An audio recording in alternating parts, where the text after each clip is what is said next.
हामी उहाँलाई नै धन्यवाद दिन्छौँ र विशेष गर्न हामी होसाना मण्डलीको दिदीबहिनी समिति लगायत तपाईँहरूले जतिले अब समय निकालेर यसरी तपाईँहरू हामीसँग भनौँ न, यो त 5औं हप्ता हुन्छ है, हाम्रो 5th विक हुन्छ।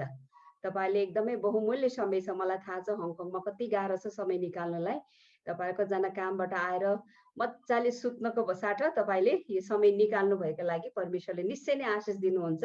र मलाई चाहिँ एकदम राम्रो लागिरहेको छ यतिको हप्तासम्म तपाईँहरूसँग सङ्गति गरेर परमेश्वरको वचनबाट आदान प्रदान गर्ने मौका परमेश्वरले यो दिनुभएको लागि सबै श्रेय परमेश्वरलाई धन्यवाद दिँदै तपाईँहरूलाई पनि धन्यवाद भन्न चाहन्छु। र हामी आज यो 5th क्लास हामीले फर्स्ट विकदेखि पहिलो हप्तादेखि हामीले सिक्दै आएको छौँ। अनि यो विशेष गर्न हाम्रो लिडरसिपको, हामी एउटा लिडर हौ। हाम्रो लिडर भन्दाखेरि हाम्रो टाइटल है, हाम्रो पदको टाइटल के हो भन्नुभन्दा पनि हामी लिडर हो, आमाहरू हौ, हाम्रो घरको लिडर हो, चर्चको मण्डलीको लिडर्सहरू हौ। हामी जहाँ छौँ प्रभुले हामीले राख्नु भएको छ त्यहाँ चाहिँ हामी एउटा अगुवापन, हामी एउटा जिम्मेवारी वहन गर्दै आएको महिलाहरू हौ। र परमेश्वरले हामीलाई एउटा असल अगुवा बन्नको निम्ति हामीलाई अरू कुरा होइन, हामीले यहाँबाट होइन, हामी परमेश्वरको वचनबाट नै हामी सिक्नेछौँ। यो नै हाम्रो स्तर हो, यो नै हाम्रो स्ट्यान्डर्ड हो, यो नै हाम्रो मार्ग निर्देशन हो। परमेश्वरको वचनले अगुवा कसरी हिँड्नुपर्छ, अगुवा भन्ने के हो भन्ने कुरा चाहिँ हामीले हेर्दै आएका छौँ। र जब सुरुको क्लासमा फेरि पनि हरेक क्लासमा एकचोटि चाहिँ हामी यसलाई फेरि पनि अवलोकन या फेरि ब्याक टु समरीमा हामी जानेछौँ र रिभाइज गर्दै हामी जाँदाखेरि पहिलोको क्लासमा, फर्स्ट क्लासमा हामीले तपाईँको परिचय, योर आइडेन्टिटी इन क्राइस्ट, यीशु ख्रिस्टमा तपाईँको परिचय भन्ने बारेमा हामीले सिक्यौँ। र यो एकदमै महत्त्वपूर्ण र अगुवा बन्नका लागि म को हुँ भन्ने कुरा नै थाहा छैन भने हामीलाई गाह्रो पर्छ है। कतिचोटि हामी धेरै अघि बढिसकेको हुन्छ, पछिमा सानो कुराले गर्दाखेरि म को हुँ, मेरो परिचय यीशुमा के छ भन्ने कुरा नथाहा हुँदाखेरि चाहिँ फेरि भत्ताभुङ्ग भएर फेरि ब्याक टु जिरो हुनसक्छ। यसै कारण यो महत्त्वपूर्ण कुरा छ। हामीले एउटा कुनै पनि घर बनाउँदा हाम्रो जग चाहिँ बलियो हुनुपर्छ। अनि घर बलियो भन्नु चाहिँ के हो भन्दा जग बलियो छ भने घर बलियो हुन्छ। र हाम्रो जग चाहिँ प्रभु यीशु ख्रिस्टमा, हाम्रो जरा चाहिँ प्रभु यीशु ख्रिस्टमा गाडेको छ भने जस्तै आधी तुफान आए पनि हामीले हल्लाउन सक्दैन। त्यो हामीले फर्स्ट क्लासमा सिक्यौँ। दोस्रो क्लासमा चाहिँ अब हामी परमेश्वरमा छौँ भन्ने कुरा, हाम्रो उद्देश्यपूर्ण, becoming a woman of purpose भनेको चाहिँ एउटा महिला, हामी परमेश्वरको छोरीहरू त हौ नि त। अब हामी के गर्ने, परमेश्वरको जुन उद्देश्य राख्नु भएको छ हामी त्यो उद्देश्यलाई पुरा गर्दै परमेश्वरलाई महिमा दिने हो भनेर हामीले दोस्रो क्लासमा हामीले विशेष गर्न बाइबलको क्यारेक्टर्स, बाइबलको हामीले दुईजना, विशेष गर्न 3जना महिलाको बारेमा, देबोरा, एस्तर र याएलको बारेमा पनि अलिकति हेऱ्यौँ। तपाईँहरूलाई फेरि पनि तपाईँको सम्झनालाई, स्मरणलाई म फेरि पनि याद दिलाउँदैछु। अनि थर्डमा चाहिँ, तेस्रोमा चाहिँ हामीले के सिक्यौँ भन्दाखेरि चाहिँ अब हामी एउटा परिपक्वतर्फ जानुपर्छ।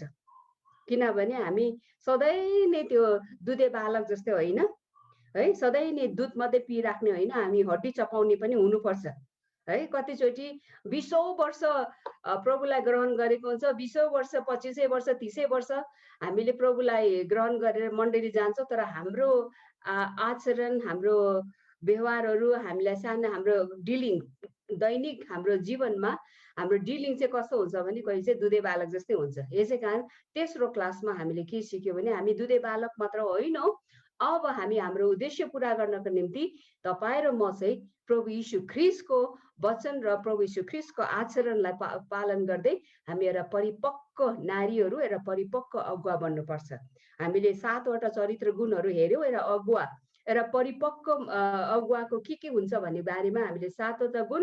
अब यो परिपक्व कसरी गर्ने भन्ने कुरामा 3वटा कुरा तपाईँले याद गर्नुहोस्, एकदम महत्त्वपूर्ण कुरा। 7वटा गुणहरू, अनि त्यो गुणलाई पाउनको निम्ति 3वटा कुरा मैले तपाईँहरूलाई बताएको थिएँ। हामीले परमेश्वरको वचनमा ध्यान दिनुपर्छ, पवित्र आत्माको अगुवाईमा हिँड्नुपर्छ र परमेश्वरको त्यो वचनको सत्यतालाई चाहिँ हामी लिएर अघि बढ्नुपर्छ। परिपक्व त्यतिकै हुँदैन, डेली चर्च गएर मात्र पनि हुँदैन है, डेली हरेक हप्ता उपास बसेर मात्र पनि हुँदैन। सबै कुरा चाहिँ परमेश्वरको वचन आधारित हुनुपर्छ। र अनि पवित्र आत्माको अगुवाईमा जब हामी हिँड्छौँ भने हामी परिपक्वतर्फ हामी अघि बढ्छौँ। र अस्तिको क्लास हामीलाई अब परिपक्व हुँदा हुँदै पनि कोही कोही बेला हामीमा कतिवटा हाम्रो क्यारेक्टर्सहरू, हाम्रो चरित्रहरू हुन्छ। अनि एउटा हामीलाई झट्टै अब रिस उठ्ने है परिपक्व अगुवाहरू पनि ठुलो ठुलो प्रभुको काम गरिरहेको हुन्छ। अचम्मको कामहरू, मिरेकल्सहरू उनीहरूको जीवनबाट ठुलो ठुलो सेवकाई हुन्छ। तर सानो कुराले जस्तै कि आफ्नो रिसलाई काबु गर्नु सक्दैन भने परिपक्वतामा हामी अघि बढेको हुँदैन। अनि एउटा रिस पनि ठुलो कुरा छ, किनभने अगुवा भइसकेपछि निश्चय नै हामीलाई रिस उठाउने कुरा आउँछै आउँछ है, आउँछ। दुष्टलाई थाहा छ कि हामीले बन्दै गरेको वर्षौं समय लाएर प्रार्थना सहित हामीले गरेको सेवकाई, हामीले गरेको घर परिवार, हामीले अगुवाई गरेको मण्डली सानो रिसले भत्ताबुङ्ग हुन सक्छ। यसै कारण हामीले अस्तिको क्लासमा रिस आफैमा कुनै पनि पाप होइन, यो गलत हो या राइट रङ भन्ने कुरा छैन, एउटा भावना हो। तर रिसलाई यदि हामीले काबु गरेन भने यसको परिणाम के हुन्छ भन्ने बारेमा अस्तिको क्लासमा हेर्यो। तपाईहरुलाई याद भयो होला नि त हैन। अब आजको क्लासमा के गर्ने भन्दाखेरि चाहिँ अब रिस सँगसँगै हामीलाई आउने एउटा अगुवाको जीवनमा या साधारण विश्वासीको जीवनमा, कुनै पनि मानिसको जीवनमा आउने एउटा कुरा चाहिँ विशेष गर्न यी दिनहरूमा जसरी हामी पेन्डेमिक महामारीको अनुभवबाट हामी गुज्रिरहेको छौँ, लकडाउनको कुराहरू संसारमा कहिले पनि यस्तो हुन त ठुलो ठुलो महामारी आयो विगतको दिनहरूमा 100 वर्ष अगाडितिर। तर जुन किसिमको यो 2020 र 21 भनौँ न कन्टिन्यू नै भइरहेको छ। यो महामारी, जुन लकडाउन, जुन आर्थिक मन्दी र इकोनोमिक डिप्रेसन, यी सबै कुरा मान्छेहरूले कतिले अनुभव लाइफमा कहिले पनि अनुभव नगरेको कुरा चाहिँ अनुभव गरिरहेछ। तर यी दिनहरूमा चाहिँ मान्छेहरूले नयाँ अनुभवमा कतिचोटि चाहिँ एक प्रकार चिन्ताको कुरा। आजको पाठ चाहिँ छ चिन्ताको चक्र र निराशपन है। यो एकदमै महत्त्वपूर्ण कुरा छ। चिन्ताको चक्र र निराशपन, डिप्रेसनको कुरा पनि यहाँ मैले अलिकति चिन्ता भनेको चाहिँ तपाईँको एन्जाइटी भन्छ इङ्ग्लिसमा है। मान्छेहरू सबैजना बच्चादेखि लिएर बालकदेखि लिएर वृद्धसम्म पनि यो चिन्ताको कुरा आयो। जब महामारी नेपालमा 11 यो चैत 11 गते आउँदैछ, त्यो 1 वर्ष हुन्छ। जब लकडाउन सरकारले सुरु गर्यो, घोषणा गर्यो, सबै मान्छे अत्तालियो, के हो यस्तो हो। बालकदेखि किन भन्दैछु भनेर बच्चालाई पनि इफेक्ट भयो, एउटा स्कुल जाने बच्चालाई पनि इफेक्ट भयो। 3 वर्षको बच्चा पनि स्कुल जानु नपाउँदाखेरि घरको गृहिणीदेखि लिएर काम गर्नेदेखि लिएर जवानहरू, टिनेजर्सदेखि लिएर वृद्ध अवस्थामा सबैलाई असर परेको। सबैलाई यो चिन्ताको अनुभव उनीहरूले गर्नु पर्यो। चिन्ता मात्र होइन, दुःख लाग्दो कुरा, कतिचोटि चिन्ताबाट निस्किनु नसक्दाखेरि निराशपन भन्छ इङ्ग्लिसमा, डिप्रेसनमा डुबेर नेपालमा सुरुमा कोरोनाको महामारीले मान्छे त्यति मरेको थिएन। जति मान्छे आत्महत्याले मर्यो त्यति कोरोनाले मारेको थिएन। आज संसारभरि नै तथ्याङ्कहरू हेर्नुभयो भने मान्छेहरू कोरोनाले पनि धेरै मर्यो, 100 लाखौं मान्छे मरिरहेकै छ, मर्यो। तरै पनि त्यत्तिकै भन्दा पनि त्यो रेसियोमा त्यसको हामीले हेर्दाखेरि, कम्पेयर गर्दाखेरि धेरै मान्छेहरू डर र चिन्ता र निराशपनले गर्दा आत्महत्या गरेको पनि हामी पाउँछौँ। यो एकदमै जल्दो बल्दो विषय छ। अनि एउटा लिडर हुन नाताले आफ्नै जीवनमा नहोला तर तपाईँको जीवनमा निश्चय नै तपाईँले यो कुरालाई चाहिँ सामना गर्नै पर्छ।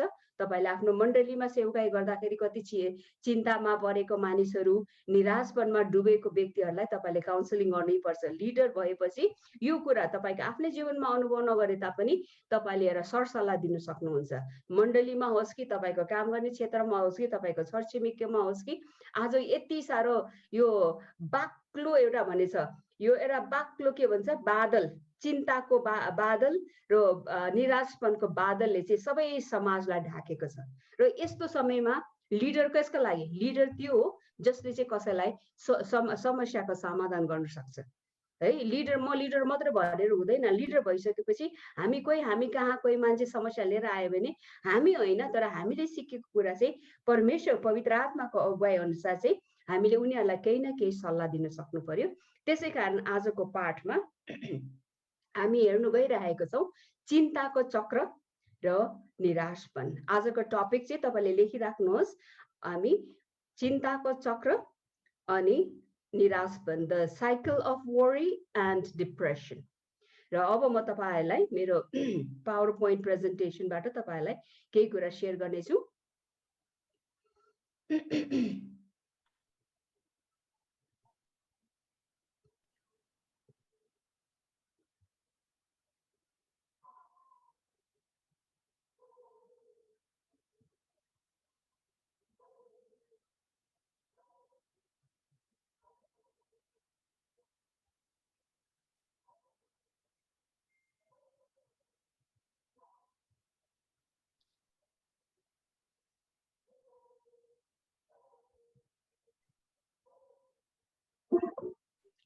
तपाईले देख्दै हुनुहुन्छ मेरो स्क्रिन?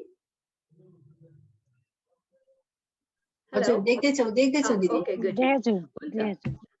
हाम्रो आजको टपिक चाहिँ the cycle of worry and depression भनिन्छ। त्यो चाहिँ हो चिन्ताको चक्र र निराशपन। यो तपाईहरुलाई यो काउन्सिलिङमा पनि एकदम हेल्प हुन्छ। अनि यहाँबाट चाहिँ आज हामीले एउटा लिडर हुनु नाताले हामी हेर्छौँ। अनि तपाईले यो बाइबलको खण्ड चाहिँ हामी यसलाई पछि एकदमै राम्रोसँगले हेर्नेछौँ। अहिले तपाईले खाली लेखेर लुका 10 अध्यायको 38 देखि 43 सम्म चाहिँ पछि हामी यसलाई हेर्नेछौँ है। यो cycle of worry and depression, चिन्ताको चक्र र निराशपन। अब तपाईलाई कसैले सोध्यो भने यो चिन्ता भन्ने के हो त भन्ने प्रश्न आउन सक्छ। चिन्ता भन्ने के हो त? चिन्ता भनेको चाहिँ सुन्नुस् ल, एकदमै इन्ट्रेस्टिङ छ। हामी सबैलाई नै चिन्ता लाग्छ है। चिन्ता भन्ने कुरा चाहिँ एउटा चिन्ता या हामीलाई के भन्छ स्याडनेस है, चिन्ता वरी भन्छ अंग्रेजीमा, एन्जाइटी भन्छ। चिन्ता गर्ने कुरा आउँछ। अब मान्छे जन्मिने बित्तिकै सानो बच्चालाई पनि चिन्ता हुन्छ अरे, तर जतिको ठुलो हुन्छ ठुलो हुँदै जान्छ त्यो चिन्ता त्यति हुँदैन बच्चाहरूलाई। तर पनि चिन्ता भन्ने के हो भन्ने कुरामा चाहिँ anxiety is a warning of possible danger.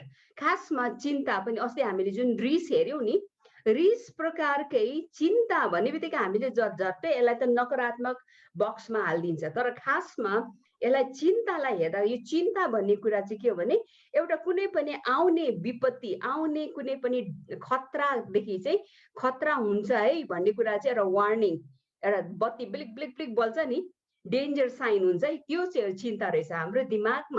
हाम्रो दिमागमा परमेश्वरले जसरी हामीलाई सृष्टि गर्नुभयो, हाम्रो दिमागमा त्यो खालको कुनै पनि कुरा अब खतरा हुन्छ है भन्ने कुरामा त्यो हाम्रो दिमागले, हाम्रो ब्रेनले चाहिँ एउटा वार्निङ सिग्नल बत्ती बल्छ अरे, टिप टिप टिप टिप अब के हुन्छ भनेर। यो चाहिँ एउटा भित्र हामीले अनुभव गर्ने एउटा केही अब नराम्रो हुन्छ होला, के खतरा हुन्छ होला, के डरलाग्दो कुरा हुन्छ होला भन्ने जुन एउटा भावना आउँछ भित्रबाट, त्यो कुरालाई चाहिँ चिन्तामा भन्दा रहेछ। सुन्नुस् ल, चिन्ता भनेपछि हामीले चिन्ता गर्नु हुँदैन भनेर एकैचोटि हामीले यसलाई नकारात्मक बक्समा हाल्छ नि, तर त्यो होइन रहेछ। खासमा चिन्ता दुई किसिमको छ। त्यसै कारण फर्स्ट चिन्ता आउने बित्तिकै चाहिँ परमेश्वरले हामीलाई एउटा, जस्तै कि मानिलिनुहोस् है, कसै हामीले हेरिरहेको बेलामा के कुरा छट्टै हाम्रो आँखाको छेउमा आयो भने के गर्छ, हामीले आँखा चिप्प बन्द गर्छौँ नि, याद छ? कसैले तपाईँको हातमा यसो आउने बित्तिकै हाम्रो आँखा बन्द हुन्छ, किनभने एउटा त्यो डरको सिग्नल। यो हाम्रो आँखाको वरिपरि के आउँदैछ भने हामीले के हुन्छ, आँखा झिमिक्कै गर्छौँ। आँखा झिमिक्कै किन गर्छौँ भन्दाखेरि चाहिँ त्यो हाम्रो दिमागको सिग्नलले मेरो आँखालाई खतरा हुँदैछ है भन्ने एउटा सिग्नल पठाउँछ अरे हो। अनि त्यो सिग्नलले चाहिँ हाम्रो दिमागले चाहिँ त्यो ब्रेनले सिग्नल गरेर हाम्रो आँखा छप्प बन्द हुन्छ। इन्ट्रेस्टिङ लाग्यो होइन? हामीले आँखा यस्तो गर्छ नि, कोही कोही नजिक आएपछि गर्छौँ नि, त्यो गर्ने बित्तिकै त्यो एउटा भावना कि खतरा छ है भन्ने कुरा। अनि यो भावना खासमा आफैमा यो साधारण हो अरे। यो परमेश्वरले मानिस जातिलाई जब सृष्टि गर्नुभयो, यो एउटा चिन्ता भन्ने एउटा जुन सिग्नल छ त्यो खासमा साधारण हो अनि स्वस्थ पनि छ। तर यो यदि त्यो कुनै पनि खतरा चाहिँ, त्यो खतरा चाहिँ एकदमै वास्तविकता रियल छ। मानिलिनुहोस् तपाई बाटोमा जाँदै गर्दाखेरि गाडी आइरहेको छ, हामी किन हेर्छौँ? लेफ्ट एन्ड राइट है, गाडी हामी बाटो क्रस गर्नुभन्दा अगाडि हामीलाई सिकाउँछ नि बच्चाहरूलाई पनि, तिमीहरूले बाटो क्रस गर्नुभन्दा अगाडि तिमीले आफ्नो दाहिने र देब्रेतर्फ हेरेर मात्रै बाटो क्रस गर्नु है भन्छौँ। अनि हामीले यो जुन सानोमा सिकिरहेको हामी ठुलो भएपछि पनि हामी गफ गर्दै हिँड्दा पनि हामीले हाम्रो पलक पुलुक हेर्छौँ भन्नु। यो पलक पुलुक हेर्नु भनेको चाहिँ हाम्रो ब्रेनले, हाम्रो दिमागले त्यो खालको सिग्नल दिन्छ अरे तिम्रो कुनै पनि खतरादेखि तिमीलाई होसियार जगाउनको निम्ति। इन्ट्रेस्टिङ पो रहेछ खासमा यो चिन्ता। यसलाई ठिक प्रकारले हेर्यो भने चाहिँ यो हामीलाई सुरक्षा दिनको निम्ति कुनै खतरा आउँदैछ। तपाईँ मानिलिनुहोस्, जस्ट उदाहरणको लागि मलाई बोल्दै बोल्दाखेरि आयो, तपाईँ कामबाट आउनु भएर हङकङमा मानिलिनुहोस्, तपाईँ कतिजना युनलङमा बस्नुहुन्छ, युनलङको भिड त मलाई पनि थाहा छ है। एकदम तपाईँ मानिलिनुहोस् एकदम राति भइसक्यो, तपाईँ केसिआरबाट झरे, तपाईँ एक्लै कोठामा एकदम रुममा जाँदै हुनुहुन्छ, तपाईँको पछाडि कोही मान्छेले तपाईँलाई फलो गरेको जस्तै तपाईँलाई अनुभव फिल भइरहेछ है। मानिलिनुहोस् त्यो भिडमा पनि कसैले तपाईँलाई पछ्याइरहेको जस्तै, तपाईँको पछि गरेको जस्तै तपाईँलाई फिल हुन्छ भने तपाईँको ब्रेनको सिग्नलले कता कता एक प्रकारको डर खतरा छ है, कसैले तिमीलाई पछ्याइरहेको छ भने एक प्रकारको यदि त्यो डेन्जर सिग्नल, त्यति बेला पनि हामी के हुन्छ, हाम्रो शरीर चाहिँ के हुन्छ भने एकदम अलर्ट हुन्छ अरे। अलर्ट भनेको चाहिँ एकदम एक प्रकारको अब हामी तम तयारमा हुन्छ अरे। केही पर्यो भने तपाईँको मनमा तपाईँले यो कसैले मलाई हायो भने म यो बेगले हानिदिन्छु, यो छाताले हानिदिन्छु भनेर अलरेडी तपाईँले कल्पना गर्नुहुन्छ।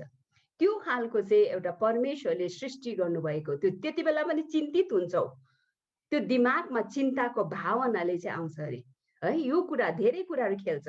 तर हामीले एकैचोटि चिन्ता भन्ने बित्तिकै अस्ति मैले तपाईँलाई सिकाए जस्तै रिस भन्ने बित्तिकै मान्छेले यो नकारात्मक भनेर हालिदिन्छ, होइन। रिस आफैमा राम्रो नराम्रो हामीले छुटाउन सक्नु पर्यो। त्यस्तै प्रकारले चिन्तालाई पनि त्यो एउटा सिग्नल हो अरे। तर अब हामी हेर्नेछौँ यो चिन्ता के हो भन्दाखेरि सेफ्टी अलर्ट सिस्टम। जसरी हामीले हाम्रो किचनहरूमा यो स्मोक अलार्म राख्छ नि, धुवा आउने बित्तिकै त्यो घन्टी बज्छ, सबै घरको मान्छेहरूलाई तयार हुन्छ कि धेरै यहाँ धुवा आएपछि के हुन्छ, आगो लाग्ने डर हुन्छ। त्यो सिग्नलले जो धुवा आउने बित्तिकै त्यसले के साउन्ड दिन्छ, साइरन दिन्छ। त्यस्तै प्रकारले हामीले आफ्नो आजभोलि इभन नेपालमा पनि हाम्रो यो टोलहरूमा साइरन फिट गरेको छ। कोही चोर आउँदैछ भने अब चोर आउँछ, अन्य मान्छेहरू गाउँको टोलको मान्छेभन्दा बाहिर फरक मान्छे आउँछ भने एउटा साइरन बज्छ अनि सबै मान्छे अलर्ट हुन्छ एकदम। अनि यस्तै प्रकारको चिन्ता खासमा चाहिँ नराम्रो होइन, तर सुन्नुहोस् ल, त्यो danger usually involves a questionable threat भनेको चाहिँ यो हामीले चिन्ताको चाहिँ साँच्चै नै हाम्रो शारीरिक हामीलाई कसैले चोट पुर्याउनु गइरहेको छ या हाम्रो मान सम्मानमा, सुन्नुहोस् ल, मान सम्मानमा, हाम्रो इज्जतमा, हाम्रो भावना, हाम्रो मान सम्मानको भावनामा कसैले चोट ठेस पुर्याउनु गइरहेछ भने हाम्रो यो चिन्ताको कुरा चाहिँ छट्टै निस्किन्छ अरे। त्यसै कारण यो कुरा भन्दैछ। अब मानिलिनुहोस् मैले अघि बाटो क्रस गर्ने कुरा पनि भनिदिएँ।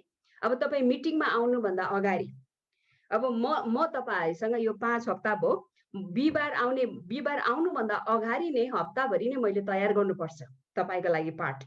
अनि मलाई सिग्नल आउँछ, मलाई के भन्छ, तयार हुनुपर्छ। जसरी म तपाईँको क्लासमा यहाँ आउँदाखेरि म त्यतिकै बाइबलले देखाउँछ, प्रभुले देखाउँछ भने होइन, मलाई एउटा मेरो चिन्ताको भावनाले तयार गर्नुपर्छ, पाठ तयार गर्नुपर्छ भनेर मलाई त्यो एउटा चिन्ताको एउटा सिग्नल आउँछ। होइन भने मान्छेहरूले यो चिन्ताको सिग्नल छैन भने काममा व्यवस्था गर्छ अरे। सुन्दै हुनुहुन्छ? एउटा चिन्ता हुन्छ, ल मैले प्रभुको निम्ति म बोल्छु भने म तयार साथमा प्रार्थना सहित वचन तयार गर्नलाई मैले कम्प्युटरमा घन्टौं बिताउँछु तपाईँको, ताकि मैले सिकेको कुरा मैले सिकाउँदाखेरि म राम्रोसँगले, मलाई चिन्ता आउँछ। बिहिबार आउने बित्तिकै मलाई एक प्रकारको मेरो सिग्नलले के पो हुन्छ कि बिर्सी पो पठाउँछु कि भन्ने खालको एउटा चिन्ता। तर यो चिन्ता के चाहिँ राम्रो चिन्ता हो, यसले मलाई काम गर्नु लाउँछ, म टाइममा रेडी हुनको लागि लाउँछ यो। अनि यदि तपाईँको घरमा कोही पाहुना आउँदैछ है भने तपाईँलाई के हुन्छ, एउटा प्रकारको घर सरसफाइ राख्नुपर्छ भन्ने खालको, त्यो खालको पनि राम्रो, यो कुराले चाहिँ राम्रो छ। यो चिन्तालाई चाहिँ राम्रो गरिन्छ। अब चिन्ता आफै चाहिँ मैले अघि नै भनिहाल्यो, यो एउटा भावना रहेछ। अनि यो भावना चाहिँ तर बलियो भावना, एकदम शक्तिशाली भावना, जसरी रिस पनि एउटा शक्तिशाली भावना थियो भने यो चिन्ता पनि एउटा शक्तिशाली भावना हो। अब यो के कारणले चाहिँ मलाई आज चाहिँ चिन्तित भएको छु भन्छ नि मान्छेहरू, म आज एकदम चिन्तित भएको छु। अब चिन्तित के को कारण, यो चिन्तित हुन के कारणले चाहिँ तपाईँ चिन्तित हुनु भएको छ त्यसको जरालाई चाहिँ पत्ता लगाउनु चाहिँ एकदम महत्त्वपूर्ण। सबै कुरालाई चिन्ताको बक्समा नहाल्नु गरे। सुन्नु ल, एकदम यो साइकोलोजिस्टहरूले, यो मनोविज्ञानहरूले अनि यो धेरै बाइबल काउन्सिलर्स, टप वर्ल्डको टप बाइबल काउन्सिलर्सहरूले लेखेको कुरा चाहिँ के भन्छ, चिन्ता के कारण चाहिँ चिन्ता छ। हामीले चाहिँ सानो कुरा अर्को एउटा कुराको चिन्ता हुन्छ, तर सबै कुरा एकैचोटि मिक्स गरिदिन्छ। मिक्समा गर्दाखेरि खास के कारणले चिन्ता भएको हामीलाई कति थाहा हुँदैन, तर यो भन्दछ के कारण हो। हामीलाई आज म चिन्तित छु भन्ने तपाईँ भन्नुहुन्छ भने के कारणले चाहिँ चिन्ता भएको छ त्यसको रुट, त्यसको जरालाई चाहिँ हामीले पत्ता लगाउन सक्नु पर्यो। अनि सक्छौँ भने, किनभने तीनवटा कुरामा चाहिँ यो हाम्रो जरालाई पत्ता लगाउँदाखेरि चाहिँ तीनवटा कुरा पाउँछ अरे। एउटा चाहिँ यदि हाम्रो मान सम्मानमा, सुन्नुहोस् ल, हामी मानिसहरू हौ, हामी एउटा स्वाभिमान, एउटा डिग्निटी, एउटा स्वाभिमान, एउटा इज्जतपूर्ण मानिसहरू हौँ हामी। हाम्रो स्तर जेसुकै होस्, हाम्रो पद जेसुकै होस्, हाम्रो आर्थिक अवस्था जेसुकै होस्, हाम्रो शिक्षा पढेको होस् नपढेको होस्, तपाईँ गाउँको होस् सहरको होस् जहाँसुकै होस्, एउटा मानिस भएपछि मानिस एउटा स्वाभिमान एउटा प्राणी हो है। एउटा भिख मागेर यसो कटोरा लिएर बसेको मान्छेलाई पनि एउटा उसको आफ्नै एउटा स्वाभिमान छ।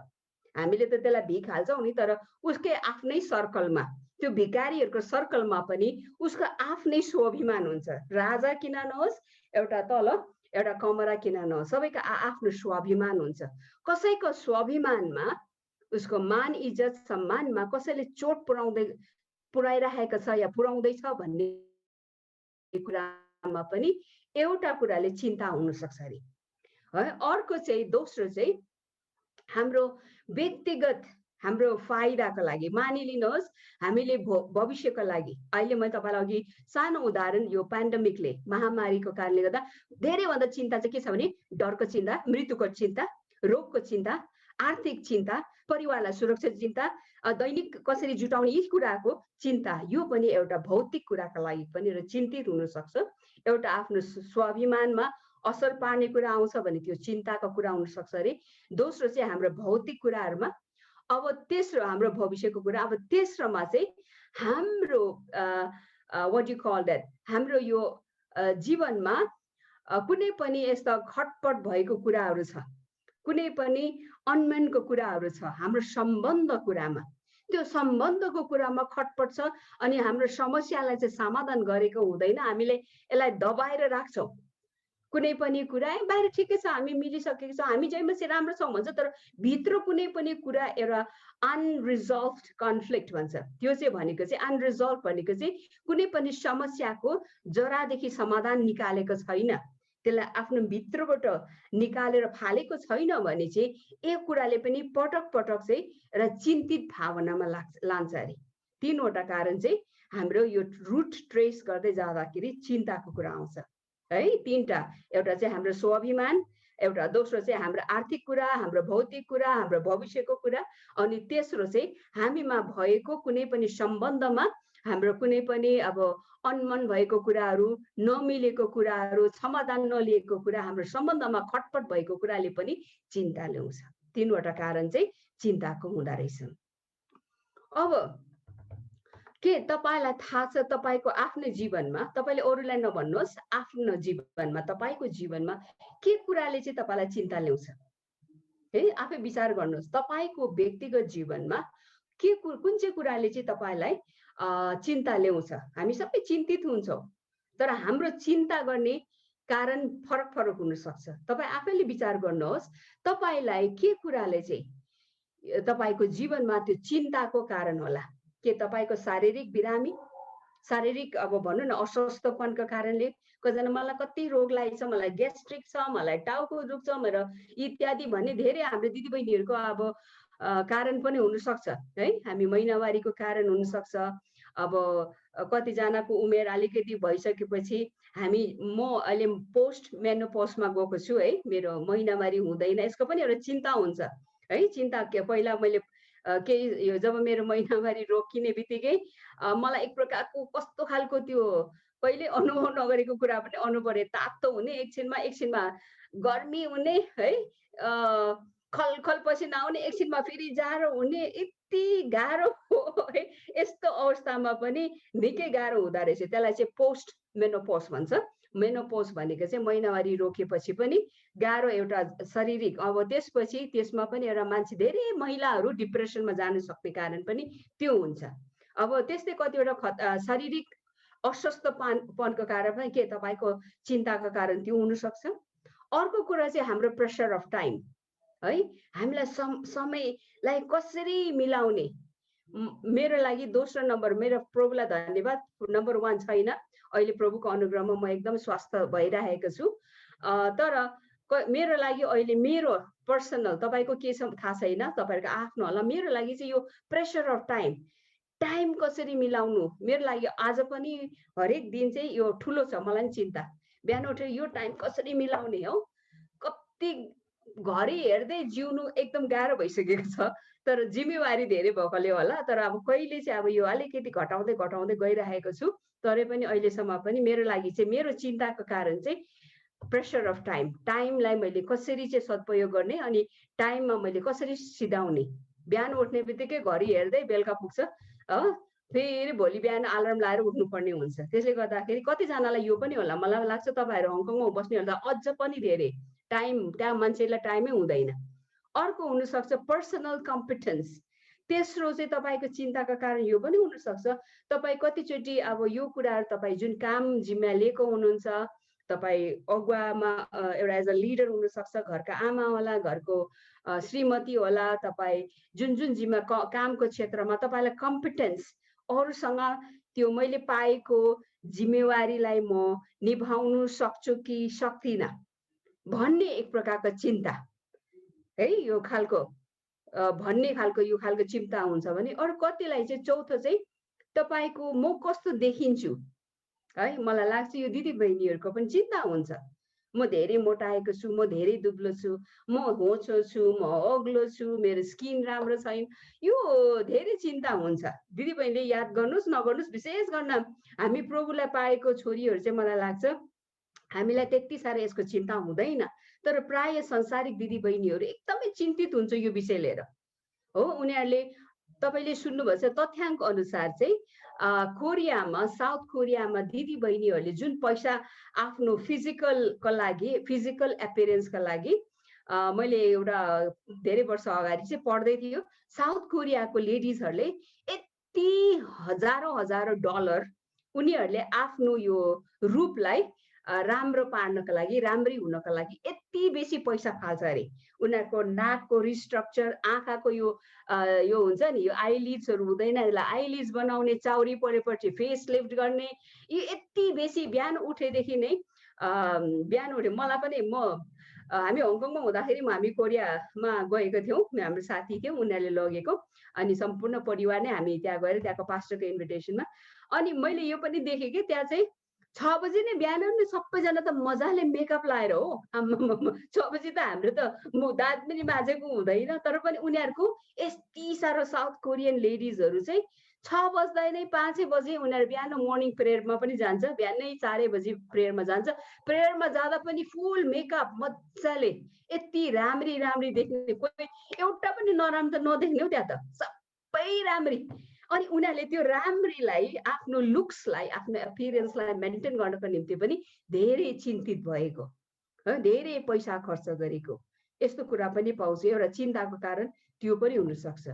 अर्को सुन्दै हुनुहुन्छ, यो कसैको लागि चिन्ताको कारण तपाईँको आफ्नै परिवार, आफ्नै नातेदार, विशेष गर्न यो भनौँ न परिवारमा अब धेरै सम्बन्धहरू हुन्छ, सासू बुहारी, नन्द भाउजू, देउरानीहरू, जेठानी, यस्तो कतिवटा कुरादेखि लिएर नातेदार, आफ्नो सम्बन्धको कुरा, आफ्नो मित्रहरूको कारण पनि एउटा चिन्ताको कारण हुन सक्छ। यी लाइन्सहरुमा योभन्दा पनि धेरै छ, तर मेन चिन्ताहरुमा चाहिँ यो पनि हुन सक्छ। एउटा शारीरिक कारण, शारीरिक अस्वस्थपन, समयको कारण, हामी आफ्नो पाएको जिम्मेवारी हामी गर्न आफ्नो योग्यताको कारण सक्छु कि सक्दिनँ भन्ने, अर्को हाम्रो कस्तो छ, हामी कस्तो देखिन्छौँ भन्ने कुरामा पनि चिन्ता।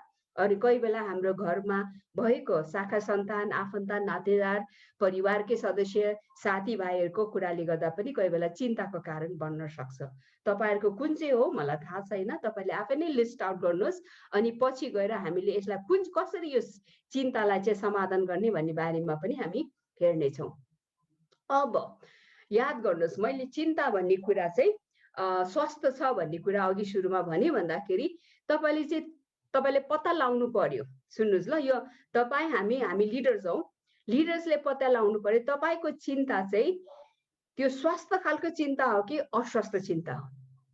है, अस्ति हामीले हेर्दै थियौँ तपाईको रिस, यो राम्रो वाला रिस, प्रभु यीशु पनि रिसाउनु भयो, तर उहाँको रिस एकदमै ठिक थियो भने त्यो फरिसीहरूको रिस नराम्रो थियो। आज तपाईको चिन्ता तपाईले जुन चिन्ताको चक्रमा छन् भने चिन्ता चाहिँ यो तपाईले गरेको चिन्ता स्वस्थ खालको हो या अस्वस्थ। किनभने त्यो अस्वस्थ चिन्ता हो जसमा चाहिँ हाम्रो कुनै यो एकदम इन्ट्रेस्टिङ लाग्यो मलाई, यो मेरो लागि पनि छ, अनहेल्दी एन्जाइटी। सुन्नुहोस् ल, त्यो अस्वस्थ चिन्ता रहेछ जुन समस्या, जुनै पनि हामी समस्या देख्छौँ त्यो समस्यामा चाहिँ त्यसको लागि मेरो मैले केही गर्न सक्दिनँ।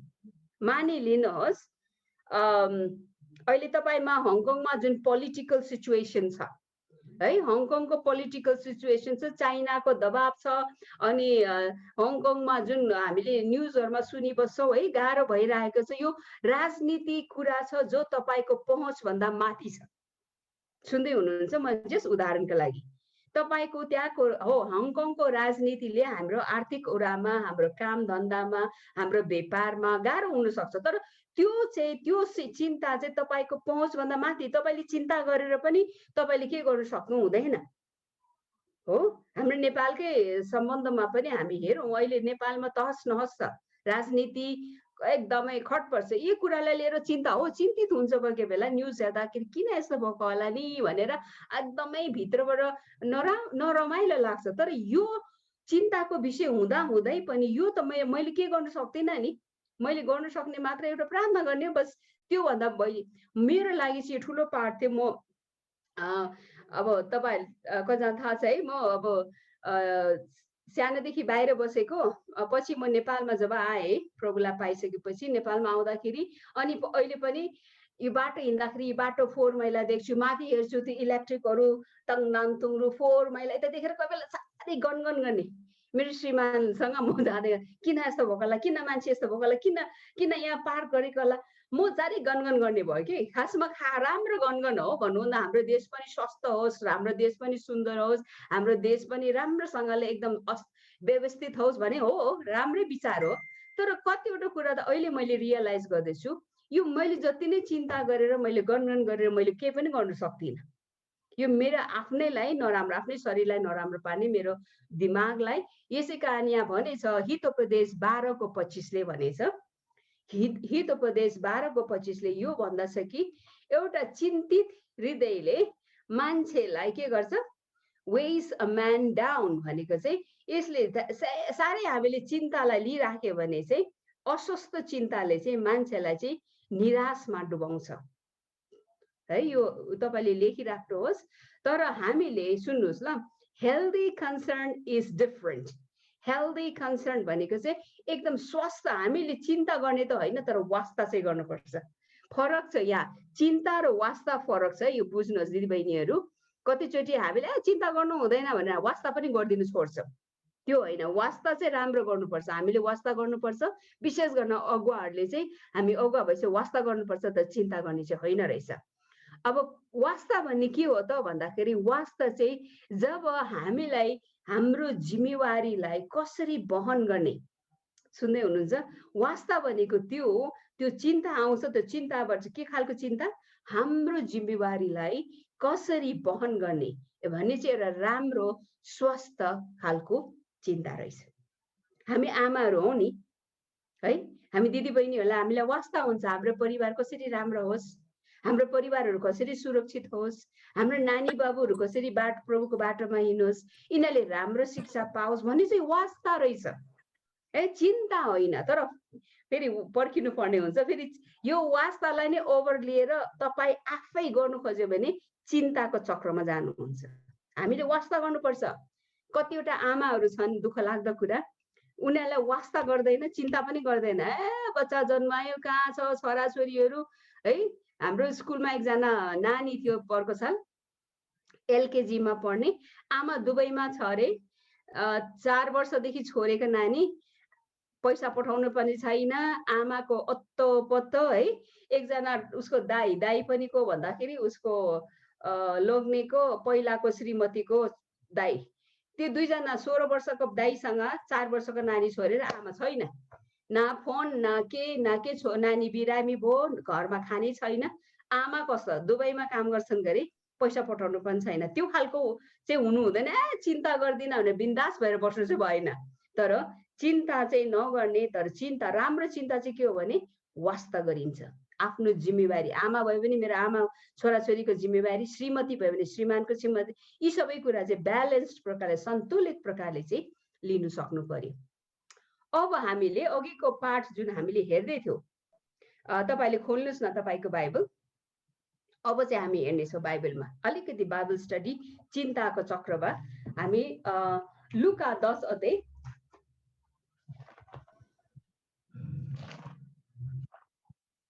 कसैले पाउनु भएन पढिदिनुहोस्।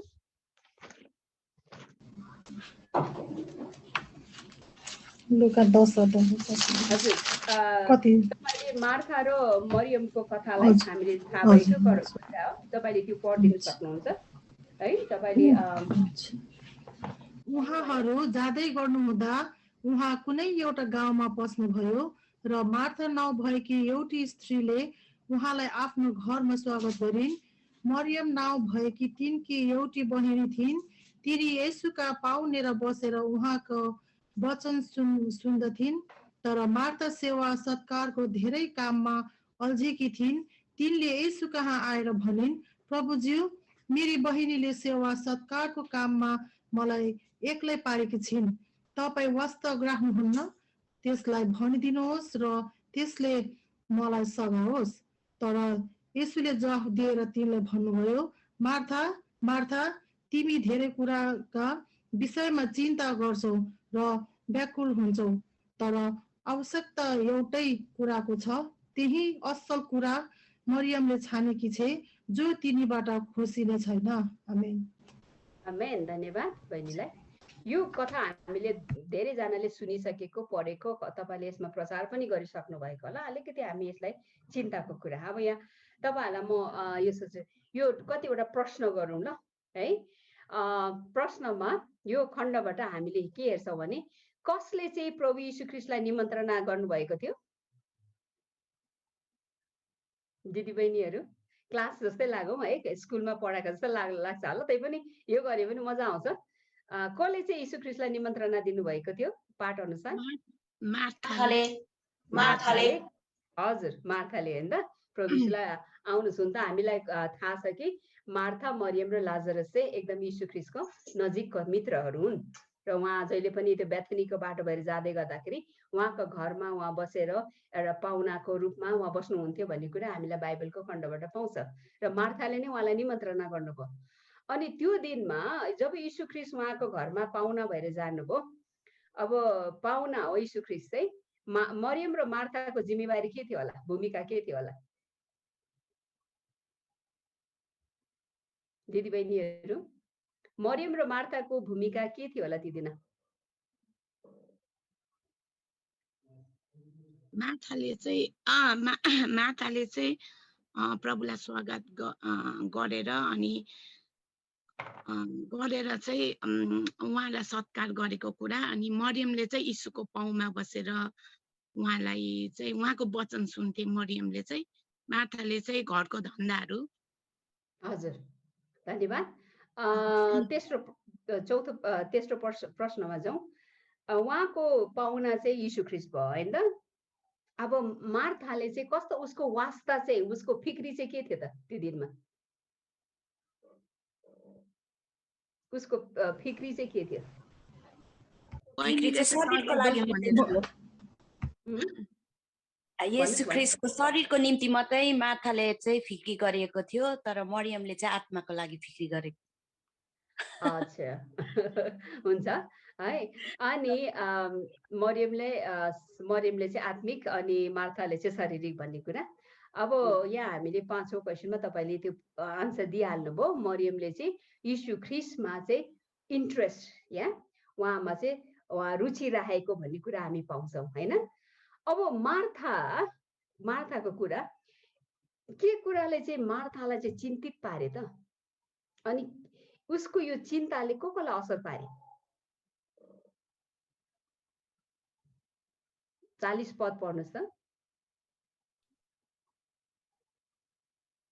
कसैले पढिदिनुहुन्छ तर मार्था सेवा सत्कार को धेरै काममा अल्झेकी थिइन् तिनले येशू कहाँ आएर भनिन् प्रभुज्यू मेरी बहिनीले सेवा सत्कारको काममा मलाई एक्लै पारेकी छिन् तपाई वास्ता राख्नुहुन्न त्यसलाई भनिदिनुहोस् र त्यसले मलाई सघाओस् सुन्नुस् ल अब उसले यहाँ 40 पद अनुसार मार्था चाहिँ सेवा सत्कार खासमा सेवा सत्कार यति आफैमा नराम्रो होइन नि पाहुना आइसकेपछि हामीले सेवा सत्कार त गर्नुपर्छ नराम्रो होइन तर जुन किसिमले सेवा सत्कारको जुन कामलाई लिएर त्यो जिम्मेवारीलाई लिएर यति साह्रो चिन्तित भयो सुन्दै हुनुहुन्छ तपाईहरु कोही बेला अनुभव गरेछ हैन तपाई मार्ताको भूमिका कोही बेला खेल्नु भछ कि छैन मैले त मेरो जीवनमा धेरै छोटी मार्ताको भूमिका खेलेछु है रिस उठ्छ नि है हो श्रीमानले घरमा पाहुना आएको हुन्छ श्रीमानले हेल्प गर्दैन उहाँ बस्छ अनि रिस उठिरहेको हुन्छ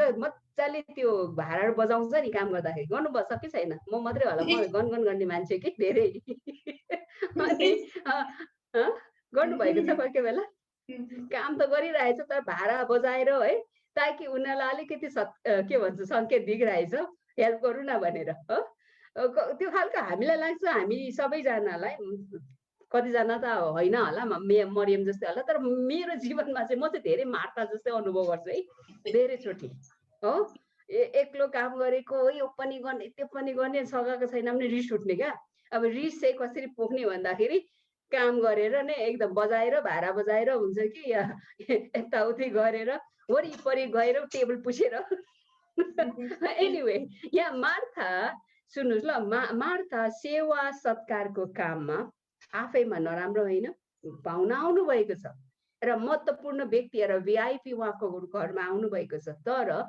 त्यो सेवा सत्कारको कामलाई लिएर यति साह्रो चिन्तित हुन्छ अनि उसको भित्र मनमा कसपट्टि चाहिँ आक्रोशित भएको आफ्नो बहिनी मरियमसँग हो कि हैन उसलाई यति साह्रो पहिला चाहिँ उसले आउँछन् होला मलाई हेल्प गर्छ होला भन्दै गर्यो पर्ख्यो उसले काम गरिरहेछ बहिनी चाहिँ मजाले यीशुको पाउनी र प्रभुको वचन सुनिराख्दाखेरि एकपल्ट भएन दुईपल्ट भएन तीनपल्ट पनि त्यसपछि पुम विस्फोट भएको जस्तै अनि गएर ऊ आक्रोशित मरियम प्रति आक्रोशित भयो तर सुन्नुस् ल त्यहाँको वातावरणमा उहाँले के गर्दैछ भने सुन्नुस् ल उहाँले यीशुलाई पनि त दोषायो यीशु प्रभुलाई पनि दोषाएको तपाईले पाउनुहुन्छ यो खण्डमा हामीले पढ्दा त सजिलो पर्छ तर यसको पछाडि यो खण्डको राम्रोसँग पढ्नुस् त हेर्नुस् है तर मार्था सेवा सत्कारको धेरै काममा अल्झेकी थिइन् तिनले सुन्नुस् ल तिनले यीशु कहाँ आएर भनिन् प्रभुजी मलाई लाग्छ प्रभुजी भनेन होला है उसको आवाज पनि प्रभुजी रिस उठा कस्तो हुन्छ प्रभुजी मेरो बहिनीले सेवा सत्कारका काम मलाई एक्लै पारेकी छिन् सुन्नुस् न यहाँ उहाँले दोषाएको छ न तपाईँ वास्ता राख्नुहुन्न हेर्नुस् त उसको त्यो जुन आक्रोश बहिनीलाई मात्र होइन इभन यीशुलाई पनि तपाईँ वास्ता गर्नु हुँदैन म एक्लै यहाँ काम गरिरहेछु सुन्नुस् त उहाँको चिन्ताको कारणले ऊ चिन्तित भयो घर गृहस्थीको कारण यो पाहुना सत्कारको कारणले तर त्यो एउटा त्यो पाहुना आउँदा त यीशु ख्रीष्टको उहाँको आगमनले त्यो घरमा त रमाइलो र शान्तिको खुसियालीको वातावरण हुनुपर्ने थियो तर मरियमले त्यही सेवा सत्कारको कामलाई लिएर बोझ बनाएर आफू त बोझ भएर रिसले आक्रोशित भयो। ऊ कसपाति आक्रोशित भए? आफ्नो बहिनी मरियम मरियम मात्र होइन, इभन यीशुलाई दोषाउनु भयो। के तपाईँ वास्ता गर्नु हुँदैन? सुन्नुहोस् ल, आज लिडर्स हामी बन्छौँ, कोही कोही बेला हामी सेवाको काम गर्छौँ, मण्डलीको सेवा, घरको सेवा, वाटएभर तपाईलाई जुन जिम्मेवारी दिएको छ एज अ लिडर, प्रभुकै सेवा गर्दा गर्दा पनि कोही बेला हामी मार्थाको जस्तै व्यवहार गर्न सक्छौँ। चिन्ता हुन्छ, हो तपाईँ यो पनि गर्नुपर्ने, त्यो पनि गर्नुपर्ने, त्यहाँ पनि जानुपर्ने, मिटिङमा पनि एटेन्ड गर्नुपर्ने, वचन पनि तयार गर्नुपर्ने, प्रभु के भन्छ प्रार्थना सङ्गतिमा पनि प्रभुकै काम हो, प्रभुकै सेवा सत्कार। तर यो कामले हामी खुसी हुँदैनौँ। कोही कोही बेला हामीले टु चिन्ता लिँदाखेरि चाहिँ चिन्तित हुँदा मार्था जस्तै हामी आक्रोशित हुन्छ। आशिष त गुमायो, त्यो वातावरण कस्तो भयो होला मानिलिनुहोस् न।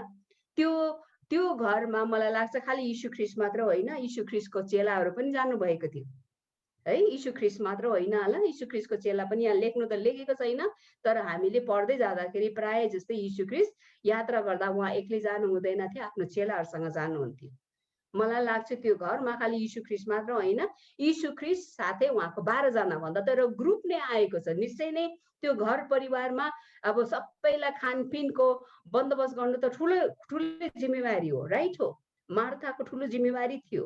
तरै पनि हामीले पाएको जिम्मेवारी, कोही कोही बेला हामीले नै, मार्थाले नै बोलाएको, तर उही मार्था जसले यीशुलाई बोलाउनु भयो, तर यीशुलाई सेवा सत्कारको काम लिएर यति साह्रो बोझ बन्यो, चिन्तित भयो कि ऊ आफ्नो बहिनीप्रति पनि आक्रोशित, यीशुलाई पनि दोषाए। तपाईँ वास्ता गर्नु हुँदैन। सुन्नुहोस् ल, कोही कोही बेला हामीले लिडरसिपको रोल खेल्दाखेरि, लिडरसिपको भूमिका खेल्दाखेरि, खै त प्रभु मैले कति प्रार्थना गर्ने, सुन्दैन त यिनीहरू भनेर उल्टा हामीले यीशुलाई पो दोषाएको हुन्छ। यसै कारण हामीले हाम्रो जीवनमा धेरै मार्थाको जस्तै भूमिका हामीले खेल्न सक्छौँ। र यहाँबाट यीशुले के भन्दैछ त 41 पदमा, तर येशूले जवाब दिएर तिनलाई भन्नुभयो।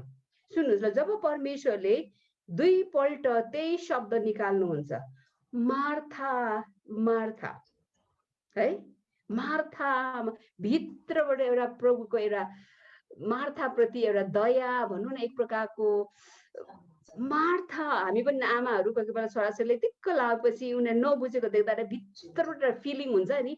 प्रभु यीशुले पनि त्यही वर्णन गर्दै हुनुहुन्छ यहाँ। उहाँले त्यही मार्था एकचोटि मात्रै भनेन, मार्था मार्था भन्नु त चाहिँ, मार्था तिमी किन चिन्तित भएको है, तिमी धेरै कुराको विषयमा चिन्ता गर्छौ।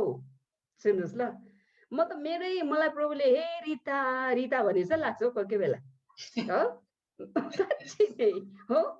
त्यस्तै प्रभुले मार्थाको ठाउँमा म आफैलाई राख्छु बेला बेला, जस्तै कि मैले पो सबै कुरा गर्नुपर्ने जस्तै हो। प्रभुले गर्नुहुन्छ नि। मैले कतिचोटि सिकाउँदै पनि कोही बेला प्रभुको चरणमा त्यो लानुलाई चाहिँ बिर्सिन्छ हो, अनि आफै बोक्नु खोज्छ। तपाईँले सुन्नुभएको छ नि एउटा कथा, सुन्नुभएको होला, यो धेरैले भनिसकेको, तर मलाई मनपर्छ। एकजना महिला चाहिँ एकदम ठुलो के भन्छ बास्केट, के भन्छ हाम्रो के बास्केट भन्छ हामीले, डोको, यस गुड, डोको बोकेर, एकदम भारी डोको बोकेर बाटोमा जाँदै रहेछ। एउटा मानिस चाहिँ गाडीमा जाँदै रहेछ, अनि त्यो मान्छेले त्यो बिचारा त्यो दिदीको एकदम हेभी, एकदम भारी त्यो डोको देखेर उहाँलाई एकदम दया लागेछ, अनि गाडी रोकेर, दिदी कहाँ जाँदै हुनुहुन्छ, म तपाईँलाई पुऱ्याइदिउँ भनेछ। हुन्छ धन्यवाद भनेर अनि त्यो पछाडिको कारको सिट खोलिदिएछ, अनि कारको सिट चाहिँ त्यो अनि पछाडि गाडीमा चढेछ। अनि त्यो अब त्यो ड्राइभर छ, अब गाडी अगाडि चलाउँछ, धेरै किलोमिटर धेरै समय अगाडि गइसकेपछि उसको ऐनाबाट हेरेछ कि त्यो गाडी चलाउँदाखेरि अगाडिको ऐना हुन्छ नि, यसरी त त्यो दिदी त गाडीभित्र पनि यसो बोकिरहेको रहेछ है, त्यो बोकिरहेछ। दिदी त्यो डोको त तपाईँले साइडमा राख्नुहोस् न, त्यो होइन भाइ मलाई बोक्नु ठिकै छ, हुन्छ नि भनेर भनेछ। कतिचोटि हामी पनि त्यो दिदी जस्तै हुन्छ क्या। प्रभुले भन्नुहुन्छ, ए बोझ लादेका म कहाँ, म तिमीलाई विश्राम दिनेछु है। मत्ती 11:28बाट भन्छ तर पनि प्रभुले हामीलाई हुँदा बोलाउँदा बोलाउँदै प्रभुको गाडीमा चढेर प्रभुको छोरी हुँदाहुँदै पनि प्रभुले गर्नु सक्ने कुरामा पनि हामीले आफै बोक्छौँ। मार्थाले त्यही गरेको। मार्था यसै कारण प्रभुले भन्नुहुन्छ ए मार्था मार्था तिमी धेरै कुराको विषयमा चिन्ता गर्छौ। यो भनेको हामीलाई चिन्ता नगर्नु होइन, तर चिन्ता जस्तै कि पाहुना को सत्कार गर्नु राम्रो हो, तर त्यही नै सबै ठुलो होइन। तर आज तपाईँ र मेरो जिम्मेवारी चाहिँ के छ भन्दाखेरि हामीले चिन्ता लिनुपर्छ, वास्ता गर्नुपर्छ। अब प्रभु आउनु भएको छ, घरमा के खुवाउने के पियाउने भन्ने कुरा त वास्ता गर्नै पर्छ, तर त्यही नै ठुलो बोझ बनाएर पहाड नै बनाउनु चाहिँ भएन भन्नेले यो पाठबाट हामी सिक्छौँ। र यहाँ यसरी लेखेको छ चिन्ता गर्छौ र व्याकुल भएको हुन्छौ। सुन्नुहोस् न, व्याकुल भन्ने शब्द इज अ भेरी इम्पोर्टेन्ट, एकदमै महत्त्वपूर्ण। व्याकुल, चिन्ताले के हुन्छ? व्याकुलता ल्याउँछ। हामी धेरै चिन्तित हुन्छौँ भने व्याकुल, अङ्ग्रेजीमा एउटा शब्द छ यसको मेलाङ्कोलिक भन्छ। मजा लाग्छ मेलाङ्कोलिक भन्नु चाहिँ व्याकुल हुन्छौ, सबै कुरा बोझ बोकेर व्याकुल हुन्छ। तर आवश्यकता एउटै कुराको छ, त्यही असल कुरा मरियमले छानेको छ जो तिनीबाट खसिने छैन। आज जुन कुरा मरियमले छाने त्यो कुरा कहिले पनि खसिने छैन। अब हामी यसलाई ब्यालेन्समा ल्याउनु पर्यो र सन्तुलित प्रकारले ल्याउनु पर्यो। अनि त्यो कुरालाई चाहिँ हामी चिन्ता आउँछ, चिन्ता आफैमा राम्रो नराम्रो हामीले छुटाउन सक्नु पर्यो। तर चिन्ताले हामीलाई दबाएर प्रभुदेखि आक्रोशित आफ्नो आफन्तहरूबाट परिवारमा कोही घरमा यति साह्रो आमाहरू यति जहिले पनि आक्रोशित हुन्छ, सरै बोल्ने, जहिले पनि रिसाइरहेको, घन्टी बजाइरहेको है। अनि यसो हेर्दाखेरि सबैजना उसको त्यो घरमा घरको उज्यालो, सुन्नुहोस् है आमा दिदी बहिनी, तपाईँ र म घरको उज्यालो है। बत्तीले जसरी उज्यालो दिन्छ तपाईँ र म एउटा उज्यालो हुन्। जहिले पनि रिसाउने, जहिले पनि छोराछोरीलाई कराइरहेछ, श्रीमानलाई पनि गदाइरहेछ, जहाँ गयो हाम्रो मुखबाट नराम्रो फोरी मात्रै। यो भयो भने चाहिँ हामीलाई वरिपरि चाहिँ हामी व्याकुल हुन्छौँ, हाम्रो वरिपरिको वातावरणलाई पनि असर पार्छ। यसै कारण चाहिँ यहाँबाट चाहिँ हामी निस्किनुपर्छ। अब कतिवटा कुरामा चाहिँ अब यो चिन्ताको चक्र, जसरी मार्थाले पाहुना सत्कारकोमा ऊ एउटा त्यो चिन्ताको चक्रमा डुबेर प्रभु यीशुलाई पनि उसले दोषायो भने आज तपाईँ र मेरो जीवनमा कतिवटा चिन्ताको चक्र आउन सक्छ। म कस्तो देखिँदैछु, म के गरिरहेको छु, के मैले गरेको पुरा छ कि ठिक छ कि छैन, मलाई भविष्यमा के हुन्छ, भविष्यको डर धेरै छ। दिदीबहिनीहरूलाई धेरै डर हुन्छ भविष्यमा है। अब म के गर्नुपर्ने, के कुराले चाहिँ मलाई जहिले पनि चिन्तित पारिरहेछ, के म यो चिन्ताको चक्रबाट निस्किन सक्छौँ भने खासमा हामीसँग धेरै समय भएको भए हामी ग्रुपमा गएर यसलाई छलफल गर्ने गर्थ्यो मैले क्लास लिँदाखेरि चाहिँ। तर हामी एउटा जुममा भएकोले गर्दाखेरि आज यो क्वेसनलाई चाहिँ म यतिकै राख्नेछु। तर तपाईँले पनि यो पोइन्ट्सहरूलाई दिदीबहिनीले नोट डाउन गर्न सक्नुहुन्छ। तपाईँको दिदीबहिनीको सङ्गतिमा ग्रुपमा 3-4जना 2-3जनालाई छुट्याएर तपाईँले यो प्रश्न चाहिँ छलफल गर्नुभयो भने एकदमै राम्रो हुन्छ। भित्र त्यो हाम्रो जरा, चिन्ताको जरामा हामी जान सक्छौँ। यो प्रश्नहरू हामीलाई एकदमै वास्तविक प्रश्नहरू छन्। यो पछि म नेपालीमा पनि तपाईँलाई भन्न सक्छु, यो अहिले चाहिँ मेरो इङ्ग्लिसमा मात्रै छ। तर लिडर्सहरू, दिदीबहिनीको अगुवाहरूले यो लिन सक्नुहुन्छ। यो हाम्रो यहाँ नेपालमा पनि थुप्रै मण्डली, ठुलो मण्डलीहरूले ग्रुप स्टडी गर्दाखेरि यसले धेरै हेल्प हुन्छ भनेर, हेल्प भएको छ भन्ने कुरा मैले सुन्नमा आएको छु र तपाईँले यसलाई लिन सक्नुहुन्छ। अब तपाईँले यो एकदमै अस्वस्थ चिन्ताको चक्रबाट तपाईँ छुटकारा या फ्री हुन सक्नुहुन्छ। आमेन आमेन। यो कुरा हामीले हेरौँ, हामीलाई परमेश्वरले त्यो चिन्ताको चक्रबाट हामी निस्किन सक्छौँ। यो चिन्ताको चक्र भनेको चाहिँ यो चक्र घुमे गर्छ। यदि हामीले यसलाई थाहा गरेर भने हामी हाम्रो जीवनभरि नै यो चक्रभित्र नै घुमिरहेको हुन्छ। तर परमेश्वरलाई धन्यवाद, परमेश्वरले उपायहरू दिनुभएको छ। यो परमेश्वरले हामीलाई यो चिन्ताको चक्रबाट र कसरी अरूलाई पनि वास्ता गर्ने भन्ने कुरामा परमेश्वरले हामीलाई उहाँको वचनद्वारा, तपाईँले पढ्न सक्नुहुन्छ या लेखिराख्नुहोस्, अहिले नपढौँ होला, धेरै लामो छ। दोस्रो कोरिन्थी 12 अध्यायको 25 पद र फिलिपी 2:20 तपाईले यो लेख्नुहोस्। अनि योबाट चाहिँ हामी चिन्ताको चक्रबाट चाहिँ निस्किन सक्छौँ अनि अरूलाई वास्ता गर्न सक्ने। जब अघि मार्ताकोबाट चाहिँ उसलाई चिन्ताको चक्र भने आफूले मलाई वास्ता गर्नु हुँदैन, मेरो बहिनीले कामै सघाएको छैन भने आफूमा केन्द्रित गर्छ भने जब चिन्ताको चक्रबाट निस्किन्छौँ म आफैमा केन्द्रित हुँदैन तर अब अरूमा जान्छ हाम्रो ध्यान।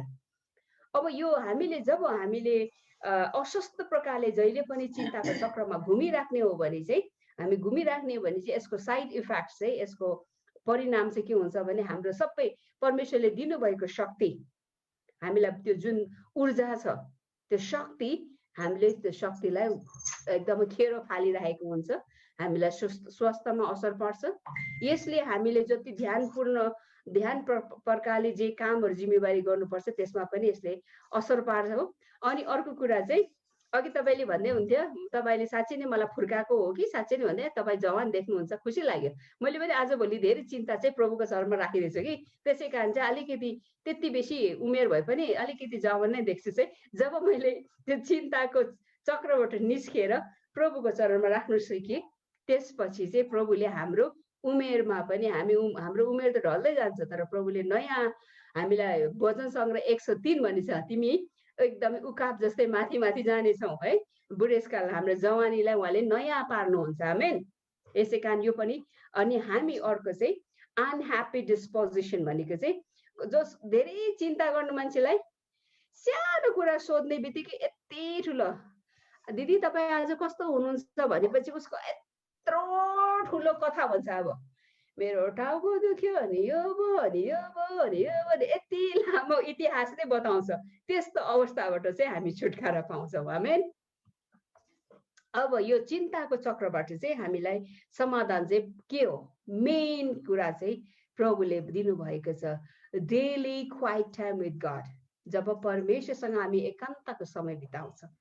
सुन्नुहोस् ल, यो चिन्ताको तपाईँ मनोविज्ञानबाट काउन्सिलिङ पनि कतिवटा सहायता हुन्छ तर सबैभन्दा ठुलो यसको औषधि नै यो चिन्ताको चक्रबाट हामी मुक्त हुनको निम्ति या त्यहाँबाट निस्किनको निम्ति उम्किनको निम्ति चाहिँ मेन औषधि मेन सल्युसन समाधान चाहिँ हामी परमेश्वरसँग एकान्तको समय एकदमै ठुलो रहेछ। एकदमै ठुलो हामीलाई जीवनमा जब समस्याहरू आउँछ चिन्ताको कुरा आउँछ है, नानी बाबुहरूको बारेमा भविष्यको बारेमा यी सबै कुरा हामी सबैलाई आउँछ तर हामी कहाँ जाने त?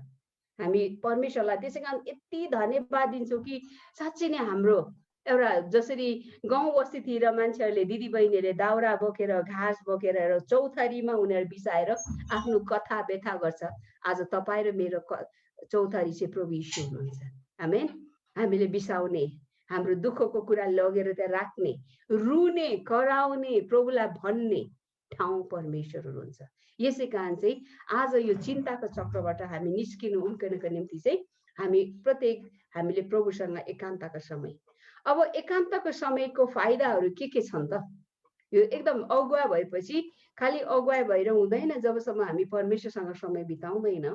अब परमेश्वरसँग समय बिताउनुको लागि चाहिँ म पहिला एउटै कुरा भनिहालौँ। कतिजनाले भन्छ कि तपाईँले यो बिहान नै उठ्नुपर्छ तर मेरो आफ्नै अनुभवबाट चाहिँ म के भन्दैछु भने टाइम कसैले पनि हामीलाई त्यो मिलिटरी शासन हुँदैन है, आर्मी शासन हुँदैन। सुन्दै हुनुहुन्छ प्रभुमा हामी स्वतन्त्र छौँ। तपाईँको लागि कुन चाहिँ समय पाइक परेको छ, कुन चाहिँ समय तपाईँको लागि मिल्छ त्यो चाहिँ लिनुहोस्। होइन यस्तै हुनुपर्छ, सबैजना 5 बजी उठ्नुपर्छ, सबैजना 3 बजी उठ्नुपर्छ, होइन। यो चाहिँ हामी फेरि त्यो नियममा जान्छौँ। पुरानो नियममा भने जस्तै आज हामी नियममा बाँधेको छैनौँ, प्रभुमा हामी स्वतन्त्र छौँ, अनुग्रहको समयमा छौँ। तर हामीले चाहिँ जब एकान्तको समय चाहिँ कुन समय तपाईँको लागि व्यक्तिगत कतिवटा शिक्षाहरू आयो चर्चमा है, डाँडामै जानुपर्छ अनि ठुलो त्यो प्रेयिङ टावर्सहरू बनाउने धेरै हो, राम्रो प्रेयर टावर्स बनाउनु पर्छ, यसमा मेरो कुनै पनि आपत्ति छैन। तर एउटा भन्नु चाहेको आज तपाईँको प्रेयर टावर कहाँ हो है? हङकङमा गएर ठुलो डाँडामा जानु सक्नु हुँदैन। तपाईँको छुट्टै प्रेयर रुम होइन होला, मलाई थाहा छ हङकङमा सानो सानो कोठा हुन्छ हो। त्यसमा तपाईँले अब कसरी समय निकाल्ने? यो समय निकाल्नको लागि यो तपाईले नाम सुन्नु भएको छ कि छैन? यो के भन्छ जन वेस्ली, चार्ल्स वेस्ली, यो ठुलो धेरै के भन्छ 17-18 शताब्दीको उहाँहरू ठुलो उहाँहरू चाहिँ एकदमै प्रभुको ठुलो दासहरू हुन्। सो मच सो दैट यो मेथोडिस्ट चर्चको फाउन्डरहरू हुन् है। यो वेस्लियन चर्च हङकङमा पनि छ। वेस्लियन चर्च भनेको यिनीहरू मेथोडिस्टको फाउन्डरहरू, यिनीहरू दाजुभाइहरू, यिनीहरू इङ्ल्यान्डको हुन्। अनि उनीहरूको आमा चाहिँ एकदमै प्रभुको दासी, एकदमै प्रभुको भक्तजन, एउटा भक्त। उहाँको चाहिँ सुन्नुहोस् ल, त्यो समयमा जोन वेस्ली र चार्ल्स वेस्लीको घर परिवारमा उनीहरूको दाजुभाइ दिदीबहिनीहरू 17 जना थिए अरे। सुन्नुहोस् ल, 17 जना, 10 जना पनि होइन, 17 जना त्यो समयमा। अनि यिनीहरूको घर अब कस्तो होला, छोरा छोरी घरैभरि है। अनि आमा चाहिँ अब घरको आमा, घर गृहिणी, छोरा छोरी भङ्लाङ बुङ्लुङ थुप्रै, तर एकदम प्रभुमा भक्ति गर्ने महिला रहेछ। उहाँको नाम थियो सुजाना वेस्ली। उहाँको नाम सुजाना वेस्ली। अनि त्यो आमाको लागि ठुलो घर थिएन, कोठा थिएन, तर ऊ बिजी, यति साह्रो व्यस्त समयमा पनि उहाँले प्रभुसँग एकान्तको समय कसरी बिताउँथ्यो भन्दाखेरि, उहाँले चाहिँ घरमा काम गर्दाखेरि हामी सबैलाई थाहा छ नि, यसरी एप्रोन लाउँछ है, किचनमा हामीले एप्रोन लाउँछ। अनि एप्रोन लाउँदाखेरि जब उहाँ एकदम अब खाना पकाउँदैछ या बच्चालाई खुवाउँदैछ, अनि उहाँको जब क्वाइट टाइम, अब एकान्तको समय भएपछि कोठामा जाने छैन, उहाँले आफ्नो एप्रोन चाहिँ यस्तो लाएर है, जब एप्रोन चाहिँ टाउकोबाट यस्तो ढाकेपछि चाहिँ अनि एकान्त समय बिताउँथे अरे। अनि छोराछोरी सबैले थाहा छ आमाको चाहिँ प्रभुसँग समय छ है, यो समय चाहिँ प्रभुसँग उहाँ प्रार्थना गर्दै हुनुहुन्छ भने सबै छोराछोरीले आमालाई डिस्टर्ब गर्दैनथे अरे। उहाँको घरको रुटिन यस्तो आमाले, एउटा प्रभुको भक्ति आमाले। आज त्यसै कारण म यो भन्न चाहँदैन कि तपाईँलाई बिहानै उठ्नुपर्छ, छुट्टै कोठामा जाऊ या डाँडामा जाऊ या यहाँ जाऊ, होइन। एउटा सुजाना वेस्लीले एप्रोनले टाउको ढाकेर पनि उसले आफ्नो प्रभुसँग समय बिताए। अनि उसको फलस्वरूप के भयो, उसको आफ्नो 2टा छोरा इङ्ल्यान्डमा, युरोपमा, देशभरि नै, संसारभरि नै एउटा प्रभुको ठुलो दास भएर एउटा जागृति ल्यायो। एउटा सम्प्रदाय नै आज मेथोडिस्ट चर्च भनेपछि संसारभरि नै ठुलो चर्चहरू मध्येमा छ। उहाँको 2 जना छोरा यस्ता आए। आज तपाईँ र मेरो लागि ठुलो समय चाहिन्छ, ठुलो घर चाहिन्छ, ठुलो कोठा चाहिन्छ, ठुलो ठाउँ चाहिन्छ पनि होइन, तर मेन चाहिँ हाम्रो हृदय प्रभुसँग चाहिँ एकदम एकान्त एकीकृत भएर प्रभुसँग।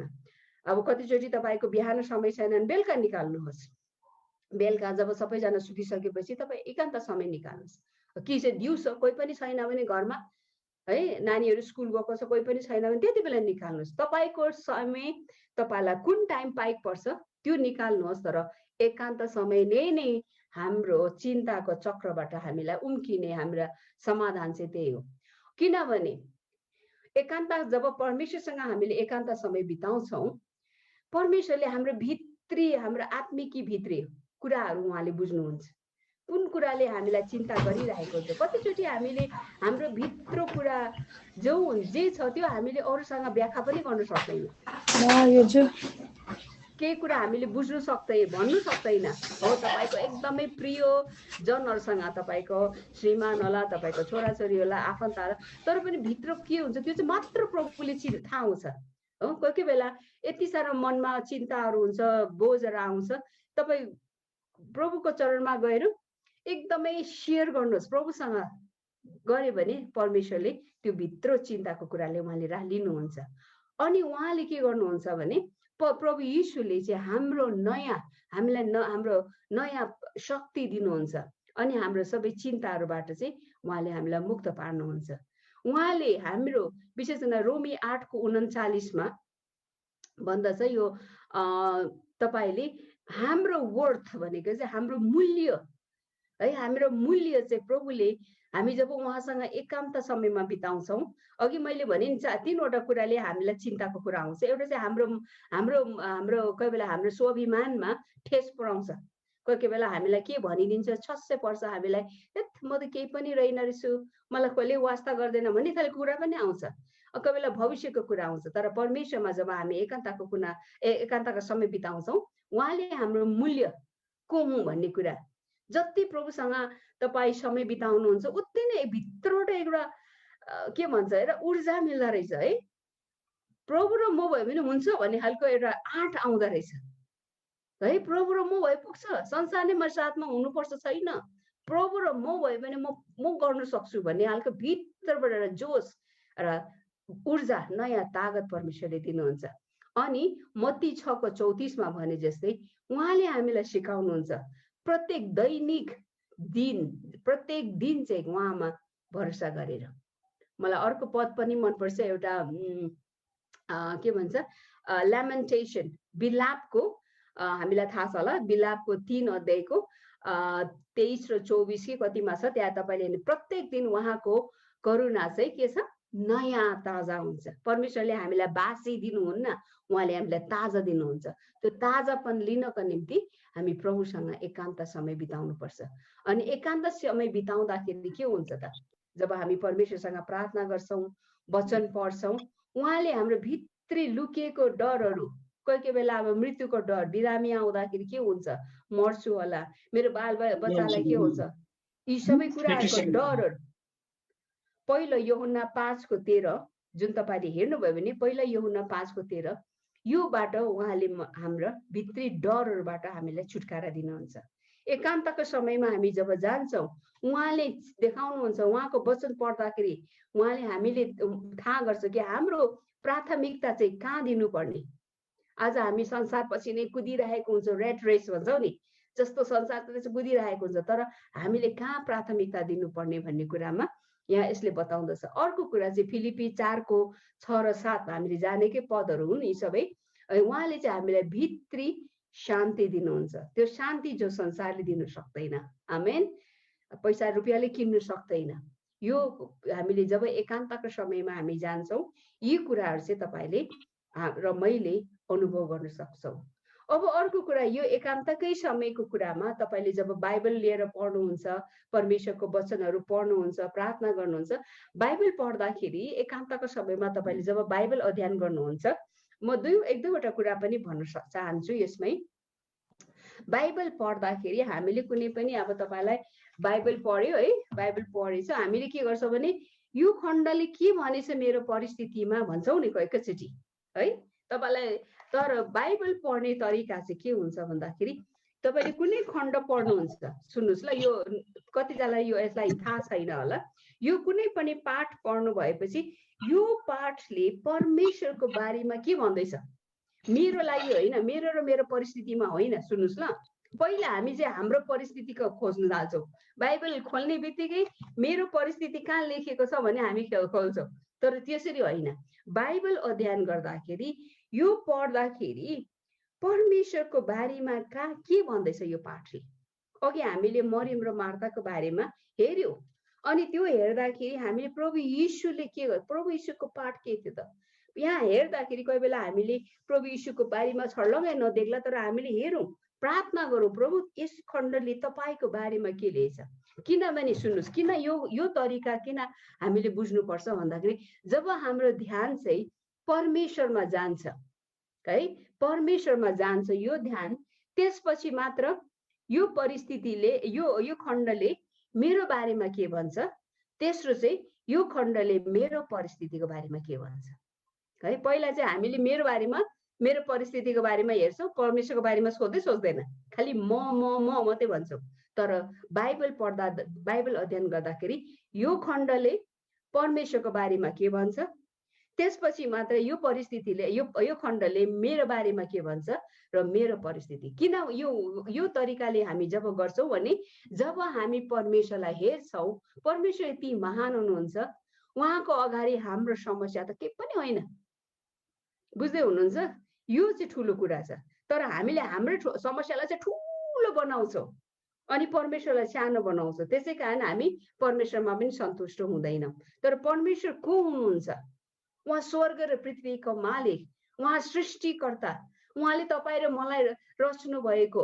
हाम्रो एक मुठी सासले, एक सानो, हामी त के घमण्ड गर्ने, के गर्ने, परमेश्वर को हुनुहुन्छ अनन्त अनन्त कालसम्म भन्ने कुरा जब हामी बुझ्छौँ, हाम्रो दृष्टिकोण चाहिँ परमेश्वरमा लाउँछौँ भने हाम्रो समस्या सानो परि, एउटा कमिला जत्रो परि, एउटा हात्तीको अगाडि एउटा कमिला के हुन्छ, त्यो भन्दा पनि ठुलो हामीले परमेश्वरलाई। यसै कारण बाइबल पढ्ने तरिका चाहिँ यो खण्डले परमेश्वरको बारे के भन्छ, दोस्रो चाहिँ यो खण्डबाट मेरो बारे के छ, अनि मात्र मेरो परिस्थिति है, परिस्थिति भने अदल बदल हुन्छ। आज खुसीको परिस्थिति छ, भोलि दुःखको हुन सक्छ। यो सधैँ एक समान हुँदैन। तर परमेश्वर एक नाशको परमेश्वर, हिजो आज सधैँभरि एक नाशको प्रभु यीशु हुनुहुन्छ। आमेन। अनि उहाँले हामीलाई प्रेम गर्नुभएको छ, यसै कारण उहाँले एकलौटे पुत्र दिनुभयो, यसै कारण हामी पनि बहुमूल्य छौँ। आमेन। यो कुरालाई चाहिँ हामीले ध्यान दिनुपर्छ। अब है, यो चाहिँ चिन्ताको चक्र। यो जब हामी चिन्ताको चक्रबाट उम्किँदैनौँ, हामी चिन्तामै बसिराख्छौँ भने चाहिँ हामी निराशपनमा जान्छौँ। सुन्नुहोस् ल, मान्छे एकैचोटि डिप्रेसनमा जाँदैन। चिन्ता लिएपछि चिन्ताको त्यो के भन्छ पोखरीमा ऊ डुबे गरेपछि चिन्तामा ऊ निराशपनमा डुब्न जान्छ। अनि निराशपन व्यक्तिले के गर्दछ, डिप्रेस्ड पिपल के गर्दछ, उनीहरूले फिल वर्थलेस।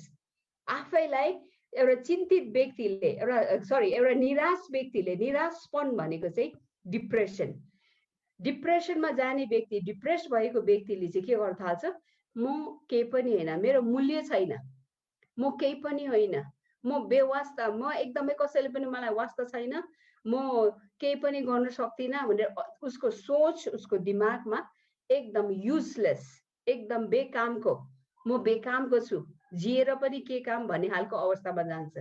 अनि उसले के फिल गर्न थाल्छ, ऊ चाहिँ एकदमै दुखित हुन्छ, एक्लो महसुस हुन्छ, एक्लोपनको महसुस हुन्छ, उसको आत्मा पनि एकदमै व्याकुल हुन्छ। अनि अर्को कुरा चाहिँ सुन्नुहोस् ल, जब एउटा निराशपनमा भएको व्यक्ति इभन उसले एउटा मेन्टल कन्फ्युजन भन्ने, उसको दिमागमा एक प्रकारको अन्योलता हुन्छ, सम्बन्धी श्रीमान परिवार छोराछोरी केहीसँगको उसको मतलब हुँदैन, यतिसम्म कि परमेश्वरसँगको सम्बन्ध बारेमा पनि ऊ अन्योलमा हुन थाल्छ। डरलाग्दो कुरा। यसै कारण तपाईँले सुन्नुभएको होला, ठुलो ठुलो कतिचोटि प्रभुलाई चिनेको मान्छेहरूले पनि यो डिप्रेसनमा भएर आत्महत्या गरेको तपाईँले सुन्नुभएको थियो होला। किन होला भन्ने खालको प्रश्न आउँछ नि। जब डिप्रेसन, निराशपनको चक्रमा या त्यो के भन्छ तलाउमा या डुब्न थाल्छ, उसले आफ्नो सम्बन्ध परमेश्वरसँग पनि अन्यलमा थाल्छ। अनि के हुन्छ त, त्यसपछि उसको मन, उसको सोच्ने दिमाग र उसको शरीर पनि एकदम बिस्तारै बिस्तारै एकदम, पहिला एकदम एक्टिभ मान्छेहरू पनि केही गर्न सक्दैन, कपाल पनि कट्दैन, खानु पिउनु केही छैन, आफ्नो शरीरलाई स्याहार्न पनि सक्दैन। छोराछोरीको आमा हो भने छोराछोरी यता उहाँ गरिरहेको हुन्छ, उसले नानी दुधे बालकलाई पनि दुध पियाउनुसम्म पनि सक्दैन। यति साह्रो डरलाग्दो डिप्रेसन भन्ने कुरा हुन्छ। किनभने उसको भित्रको जुन क्षमता, जुन के भन्छ ऊर्जा, त्यो शक्ति हुन्छ नि, त्यो सबै घट्दै घट्दै शरीरको बल पनि घटेर जान्छ, मनोबल पनि घटेर जान्छ। अनि त्यो डिप्रेसन, निराशपनमा यति साह्रो डुबिसकेपछि चाहिँ मान्छेले यो जीवनबाट उसको भित्र जुन उसलाई एउटा तनाव हुन्छ, त्यो तनावबाट चाहिँ छुटकारा पाउनका लागि चाहिँ आत्महत्या गर्छ है। यो डरलाग्दो कुरा छ। हामीले हल्का डिप्रेसन भयो भन्दाखेरि त्यसलाई त्यतिकै छोडेर उसको समाधान गरेन भने आज धेरैजनाहरूले, इभन क्रिस्चियन्सहरूले, अस्तिको महामारीको पर्को सालको महामारीमा आत्महत्या गर्नेहरू मध्येमा नेपालमा पनि भन्नु पर्दाखेरि क्रिस्चियनहरू पनि थियो, नन क्रिस्चियन मात्रै होइन। त्यो आत्महत्याको जुन नम्बर भने 2000 भन्दा बढी मान्छेहरूले आत्महत्या गरे नेपालमा। ती मध्येमा, ती 2000मा कतिजना क्रिस्चियन पनि थियो, प्रभुलाई चिनेको। उनीहरूलाई मैले पछि सुन्दाखेरि, उनीहरूको बारेमा सुन्दा एकदम चर्चमा एक्टिभ भएको मान्छेहरू थियो। तर दुःख लाग्दो कुरा, उनीहरूले आत्महत्या गरे। किन भन्ने कुरा प्रभुले वास्ता गर्दैन, प्रभुले वास्ता गर्नुहुन्छ। तर यो जुन त्यो चिन्ताको चक्रबाट उम्किनु सक्दैन, निराशपनमा डुब्छ, डुबे गर्न थाल्छ। अनि यो डिप्रेसन भन्ने कुरा चाहिँ यो सबैलाई हुन्छ। यो डिप्रेसन भन्ने एउटा जीवनको अनुभव हो है, जीवनको अनुभव हो। यो सबै मान्छेलाई डिप्रेसन, निराशपनको कुरा चाहिँ, अनुभव चाहिँ हल्का प्रकारले सबैले अनुभव गरेको हुनसक्छ अरे। हामी जो क्रिस्चियनहरूले पनि, यो होइन कि प्रभुलाई पाउने मान्छे कहिले पनि डिप्रेसन हुँदैन भन्ने कुरा छैन। किनभने बाइबलमा पनि उहाँ प्रभुको दास दासीहरूको जीवनमा उनीहरूले र डिप्रेसनबाट निराशपनबाट गुज्रेको कथा हामीले बाइबलमै पाउँछौँ है। उनीहरू पनि निराश भएर एकदम दुखित भएर कोही बेला एकदमै अब केही गर्नु नसक्ने हेल्पलेस भनेको एकदमै उनीहरू गाह्रो अवस्था फिल गरेको, एक्लोपना महसुस गरेको, एकदमै चिन्तित, एक प्रकारको एकदमै चोट पुर्याएको उनीहरूले अनुभव गरेछ। भजन सङ्ग्रह 88 को 1 देखि 5 यो चाहिँ पढौँ होला हामीलाई, किनभने निराशपनको बारेमा छ। तपाईँ कसैले पाउनुभयो भने भजन सङ्ग्रह 88। हे परम प्रभु मेरा परमेश्वर जसले मेरो उद्धार गर्नुहुन्छ, दिन रात तपाईलाई म दोहाइदिन्छु। मेरो प्रार्थना तपाईको सामुन्ने पुगोस्, मेरो क्रन्दनतिर कान फर्काउनुहोस्, किनकि मेरो प्राण दुःखले भरिएको छ अनि मेरो जीवन चिहानको छेउमा पुगेको छ। मृत्यु लोकमा जानेहरू सँगसँगै मेरो गन्ती भएको छ। ता कतै नभएको मानिस जस्तै म भएको छु। म मुर्दाहरूसितै छुट्टाइएको छु, मरिएका मानिस जस्तै जो चिहानमा सुत्छन्, जसलाई तपाईँ कहिले सम्झनुहुन्न, जुनहरू तपाईको हेरचाहबाट त्यागिएका छन्। आमेन। आमेन। यो तपाईले अझै पनि पढ्न सक्नुहुन्छ। यो चाहिँ यो भजन सङ्ग्रह लेखकले एउटा यो उसले आफ्नो एउटा निराशपनको भावनाहरू जसरी यहाँ लेखेको छ नि, एकदमै यो मृत्यु लोकमा जानेहरूसँगै मेरो गन्ती भइसकेको छ भन्ने कुराहरू आफैलाई चाहिँ एकदमै डिप्रेसन, एकदमै निराशपनमा, किनभने निराशपनको डिप्रेसनको अन्त चाहिँ आत्महत्या, मृत्यु है। यसै कारण जुन यो अनुभव यहाँ लेखेको छ नि, जुन मेरो प्रार्थना सुन्नुहोस्, मेरो कन्दनतिर कान फगाउनुहोस्, किनकि मेरो प्राण दुःखले भरिएको छ। यो दुःख भन्दाखेरि चाहिँ शारीरिक दुःखको होइन, यो चाहिँ उसको एउटा निराशपनको भित्री एउटा त्यो यो उसले एउटा क्रन्दन, एउटा डिप्रेस्ड भएको व्यक्तिले लेखेको कुरा चाहिँ यहाँ पाउँछौँ। आज यो भजन सङ्ग्रहमा तपाईँले अझ पनि धेरै ठाउँमा लेखेको छ, हामी पछि हेर्नेछौँ। यहाँबाट हामीले के पाउँछौँ भने इभन भजन सङ्ग्रह लेखकहरूले आफ्नो भित्री अनुभवहरू लेखेको छ हो। उसले एउटा मृत्युसम्म पुगेको, म त मृतक मान्छेहरू जस्तै म मर्नै लागेको छु, यो एउटा अनुभव यहाँ लेखेको हामीले पाउँदछौँ। अब तपाईँहरूलाई एउटा प्रश्न के छ भने तपाईँहरूको जीवनमा या कसैको जीवनमा के कुराले चाहिँ डिप्रेसन या निराशपन ल्याउँछ त है। यो के कुराले चाहिँ निराशपन ल्याउँछ भन्ने कुरामा चाहिँ त्यो कोही बेला शारीरिक रोगको कारण लामो समयदेखि अब ठुलो या कुनै रोग लाग्यो, अचानक तपाईँलाई थाहा भयो कि तपाईँलाई यो एकदमै गाह्रो एउटा एकदमै सिरियस रोग लागेको छ या कुनै लामो अवधिदेखि रोग लागेको छ भन्ने यो रोगको कारण पनि हुनसक्छ। एउटा डिप्रेसनमा लाग्छ मान्छेले, अब डक्टरले एउटा मानिलियो तपाईँ एकदमै अचानक तपाईँलाई यो रोग लाग्यो, क्यान्सर लाग्यो, यो तपाईँलाई कोरोना लाग्यो भन्ने बित्तिकै मान्छेलाई डरको कारणले पनि एउटा डिप्रेसनमा लानु सक्छ हो। अब यहाँबाट कसरी निस्किने त?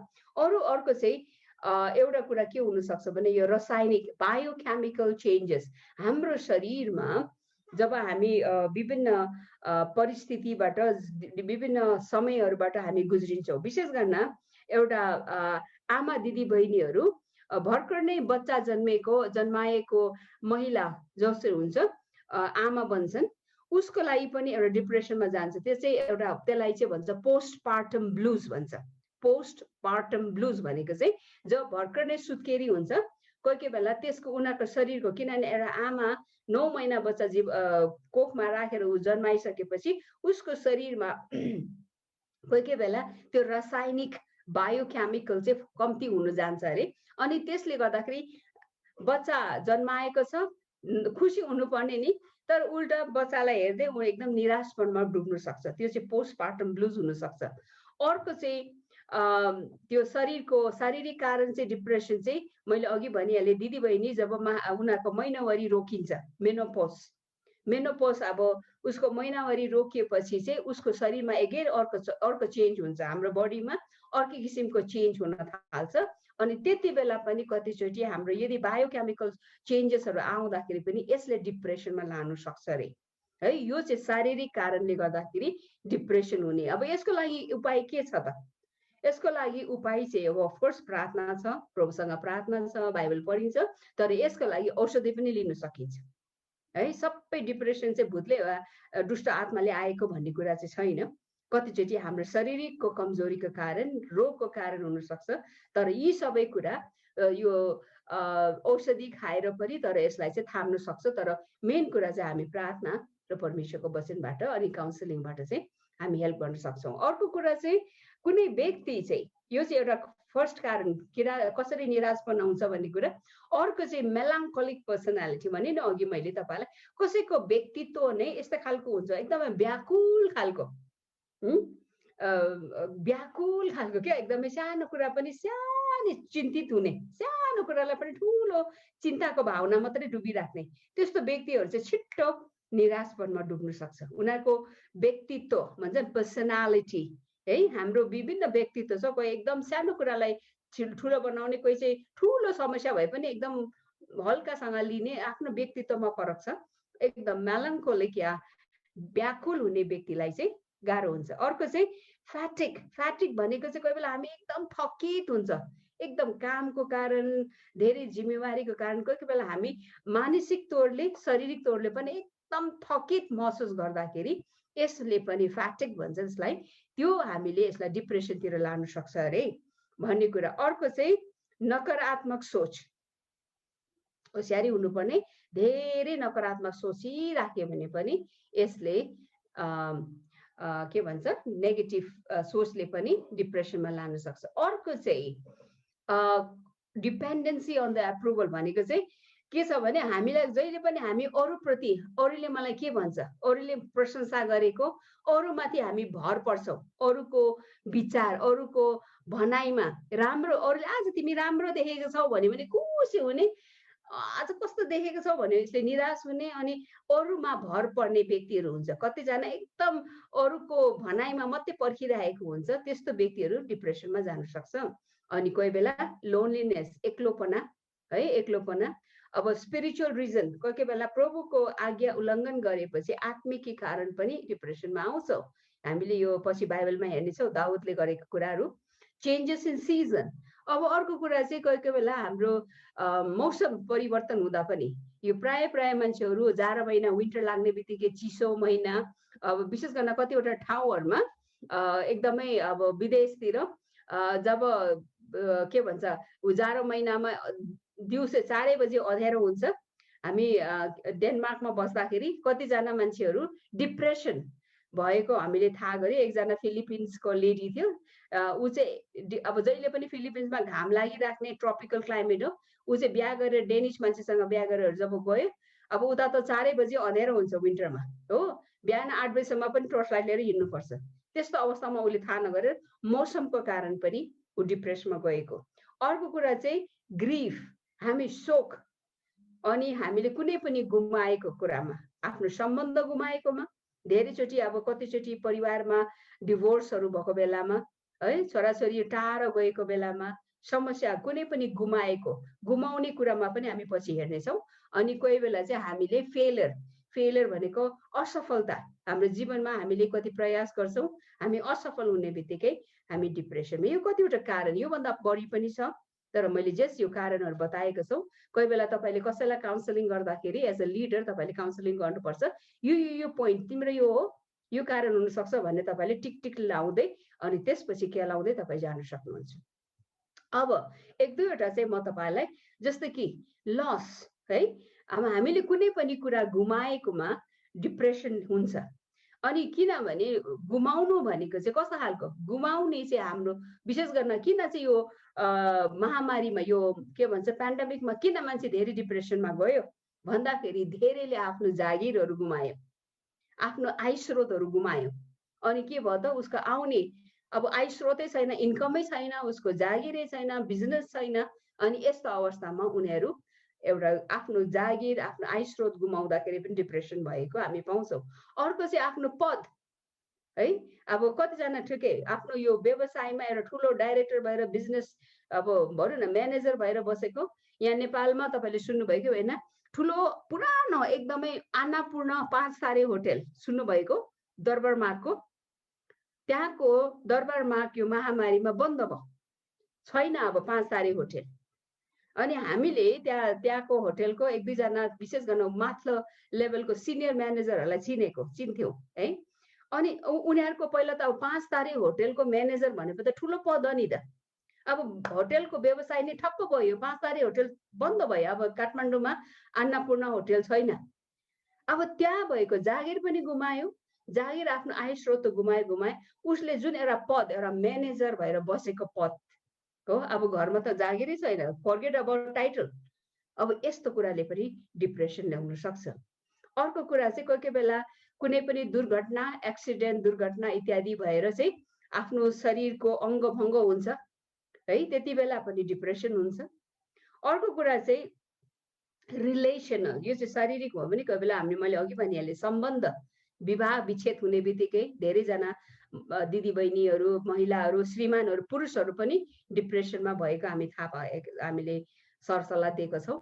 कोही बेला धेरै लामो अवधिदेखि तपाईँले कुनै साथीहरू, धेरै मिल्ने साथीहरू है, धेरै मिल्ने भनौँ न फ्रेन्डसिप भएकोहरू, कुनै कारणले गर्दाखेरि झगडा भयो तपाईँहरूको आपसमा, तपाईँको बोलचाल छैन, तपाईँ भने उनीहरू पनि डिप्रेसन हुन्छ भने कोही बेला टाढा घरदेखि विदेश जाइन्छ है, धेरै वर्षसम्म भेटघाट हुँदैन। यस्तो कुराहरूले पनि, किनभने बाइबलमा पनि उत्पत्तिमा 23:12 सुन्नुहोस् ल, उत्पत्ति 23:12 तपाईँले नोट डाउन गर्नुहोस्।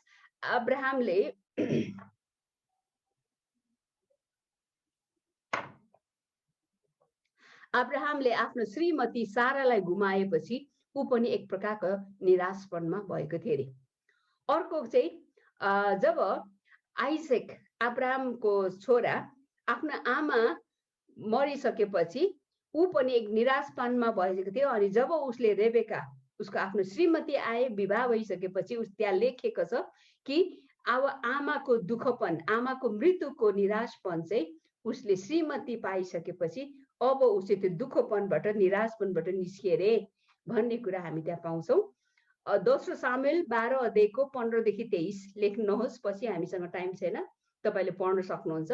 दोस्रो सामुएल 12:15-23 दाउदले जब बेत्सेबासँग उत्यो गर्यो, व्यभिचार गरेर, अनि उनीहरूको बिचको जुन छोरा जन्मिएको थियो, त्यो छोरा परमेश्वरले दण्ड दिनुभयो कि, अनि त्यो छोराको एकदमै मृतक अवस्थामा बिरामी हुँदाखेरि उसले एकदमै आफ्नो भित्री क्रन्दनहरू उमा भएको निराशपनको कुरा हामी पाउँछौँ। यो चाहिँ दोस्रो सामुएल। अब तपाईँले पहिलो राजा 19:1-5 हेर्नुभयो भने एलिया जो एकदमै महान अगमवक्ता, उसले ठुलो आत्मिकी विजय पायो माउन्ट कार्मेलमा।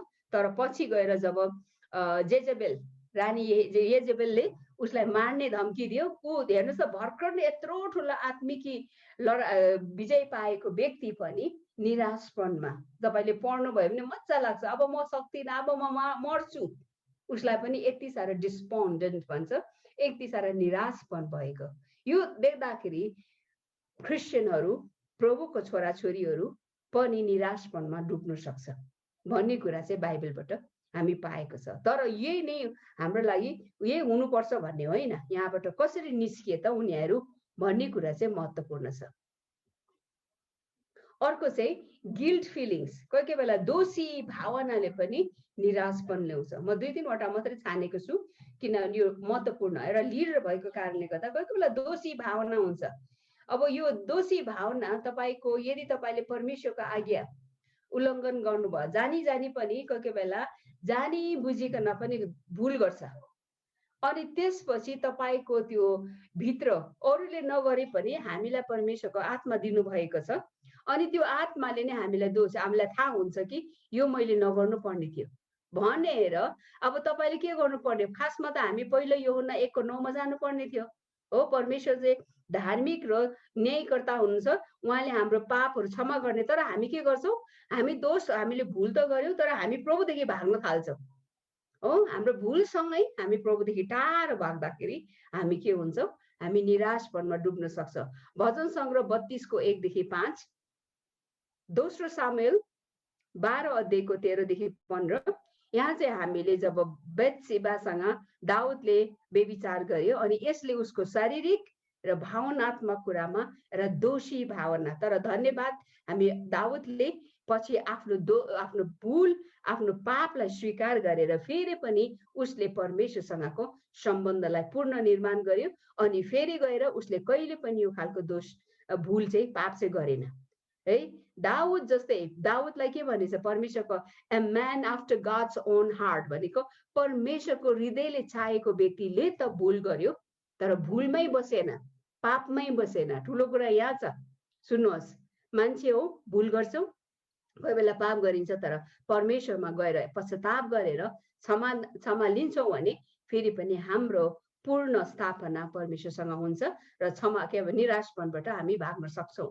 अर्को कुरा चाहिँ यो पनि इन्ट्रेस्टिङ लाग्छ मलाई, पर्फेक्सनिस्ट। कोही मान्छे हुन्छ एकदम सिद्ध, सबै कुरा सिद्ध भएको चाहन्छ नि, यो सबै कुरा ठिकठाक हुनुपर्छ, 100% करेक्ट हुनुपर्छ भन्ने मान्छे हुन्छ कोहीजना।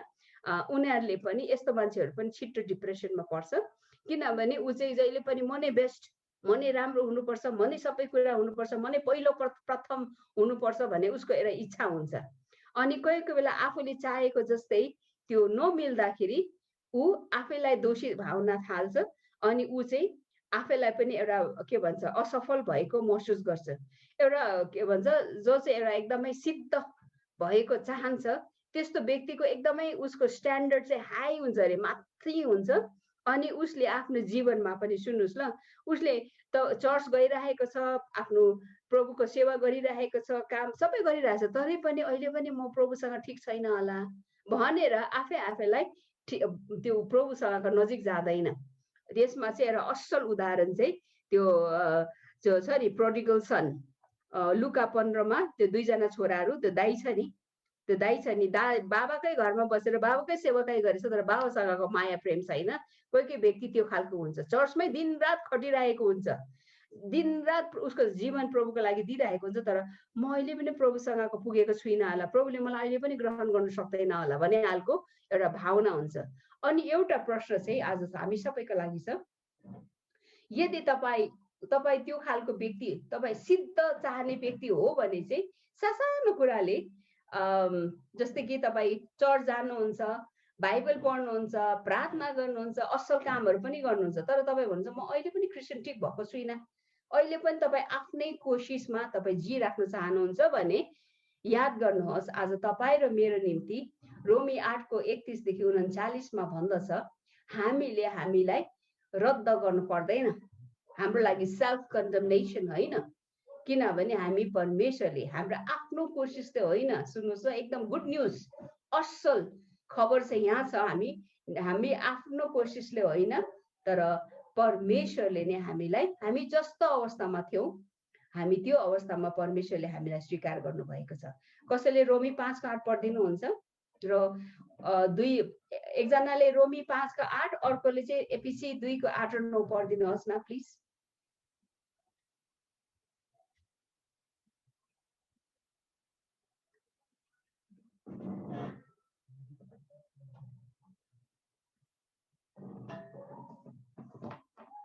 पाउनुभयो भने दिदी बहिनीहरू पढिदिनुहोस्। रोमी 5:8 भन्नुहोस्।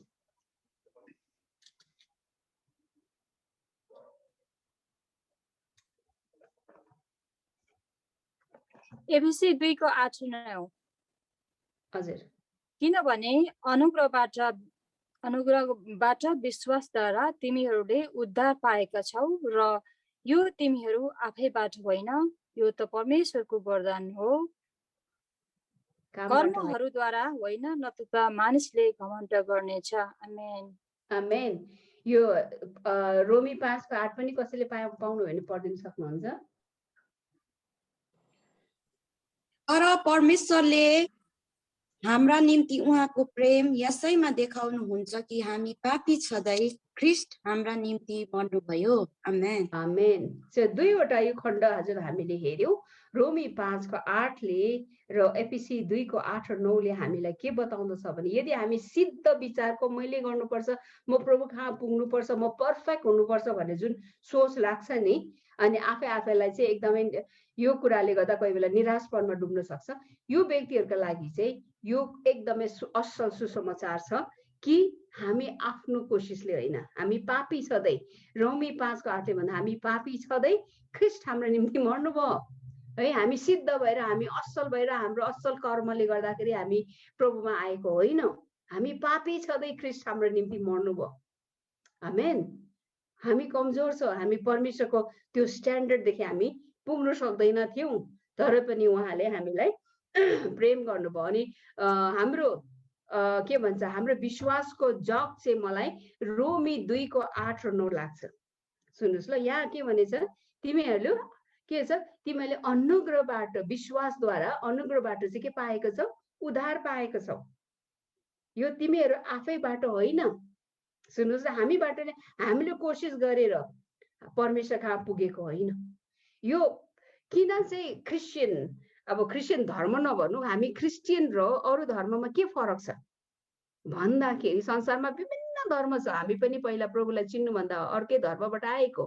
अरू धर्महरू र प्रभुलाई विश्वास गर्ने के फरक छ भन्दाखेरि अरू धर्महरूले चाहिँ मानिसको प्रयास ईश्वरलाई पुग्नुलाई आफ्नै धर्म कर्म गरेर, त्यो चाहिँ धर्म भयो है। मानिसको प्रयास ईश्वरसँग पुग्ने कर्म गरेर, धर्म गरेर, त्यो चाहिँ धर्म भयो। तर क्रिस्चियनिटी या प्रभु यीशु आज हामीले विश्वास गर्छ, परमेश्वर स्वयं हामी कहाँ पुग्नुभयो। सुन्नुभयो, अरू चाहिँ यहाँबाट मानिसले कर्म गरेर, धर्म गरेर माथि ईश्वर कहाँ पुग्न कोसिस गर्छ, त्यो चाहिँ धर्म भयो।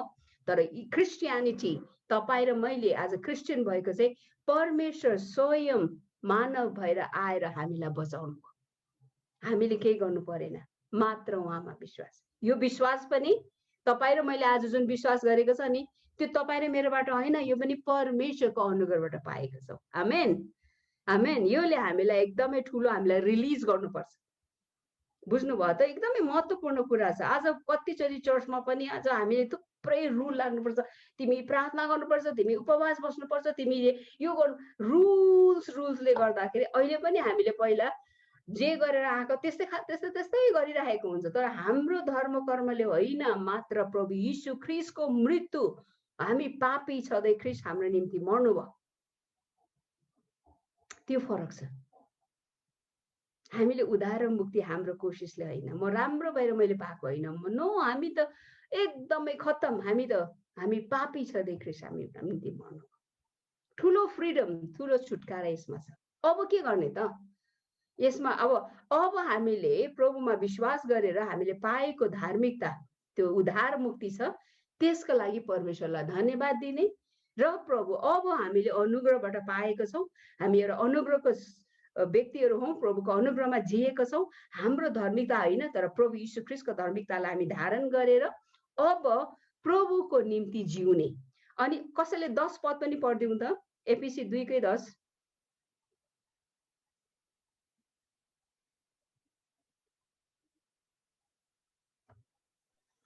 किनकि हामी असल कामहरूका निम्ति ख्रीष्ट येशूमा सिर्जना गरिएका उहाँका हातका सिप हौँ। हामी ती बमोजिम हिँडौँ भन्ने हेतुले परमेश्वरले पहिलेबाट ती तयार गर्नु भएको हो। आमेन। सुन्नुहोस् ल, यो फरक के छ भने अरूले चाहिँ धर्म कर्म गरेर, असल काम गरेर उद्धार पाउनु खोज्छ, तर हामीले चाहिँ उद्धार पाएर, हामीले प्रभुमा उद्धार मुक्ति सित्तैमा पाएर चाहिँ अब चाहिँ तपाईँ र मेरो जिम्मेवारी चाहिँ के त? असल काम गर्ने। गुड वर्क्स डजन्ट सेभ अस। असल कामले हामीलाई बचाउँदैन, तर हामी बाँचेका छौँ, प्रभुमा उद्धार मुक्ति पाएका छौँ। अब के को निम्ति? हामी असल कामको निम्ति। यसै कारण हामी के गर्छौँ? किनकि हामी असल कामहरूको निम्ति ख्रीष्ट येशूमा सिर्जना गरिएको उहाँको हातको सिपहरू हो। What a great! हामी त प्रभुको हातको सिपहरू हौँ। अब हामी चाहिँ यसै कारण हामी प्रार्थना गर्छौँ, यसै कारण हामी चर्च जान्छौँ, यसै कारण हामी टाइट दिन्छौँ, यसै कारण हामी प्रचार गर्छौँ, यसै कारण हामी शिक्षा जे पनि गर्छौँ।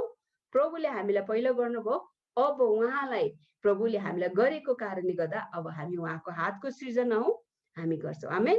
यो कुरालाई जब बुझ्छौँ, यो फ्रिडम पायो भने हामी डिप्रेसन हुँदैनौँ। हो हामी कोही बेला लड्छौँ, कोही बेला हामी नगर्ने भुल गरी पठाउँछौँ, तर प्रभुमा हाम्रो अनुग्रहको जीवनमा हाम्रो समाधान छ। आमेन। Negative thinking.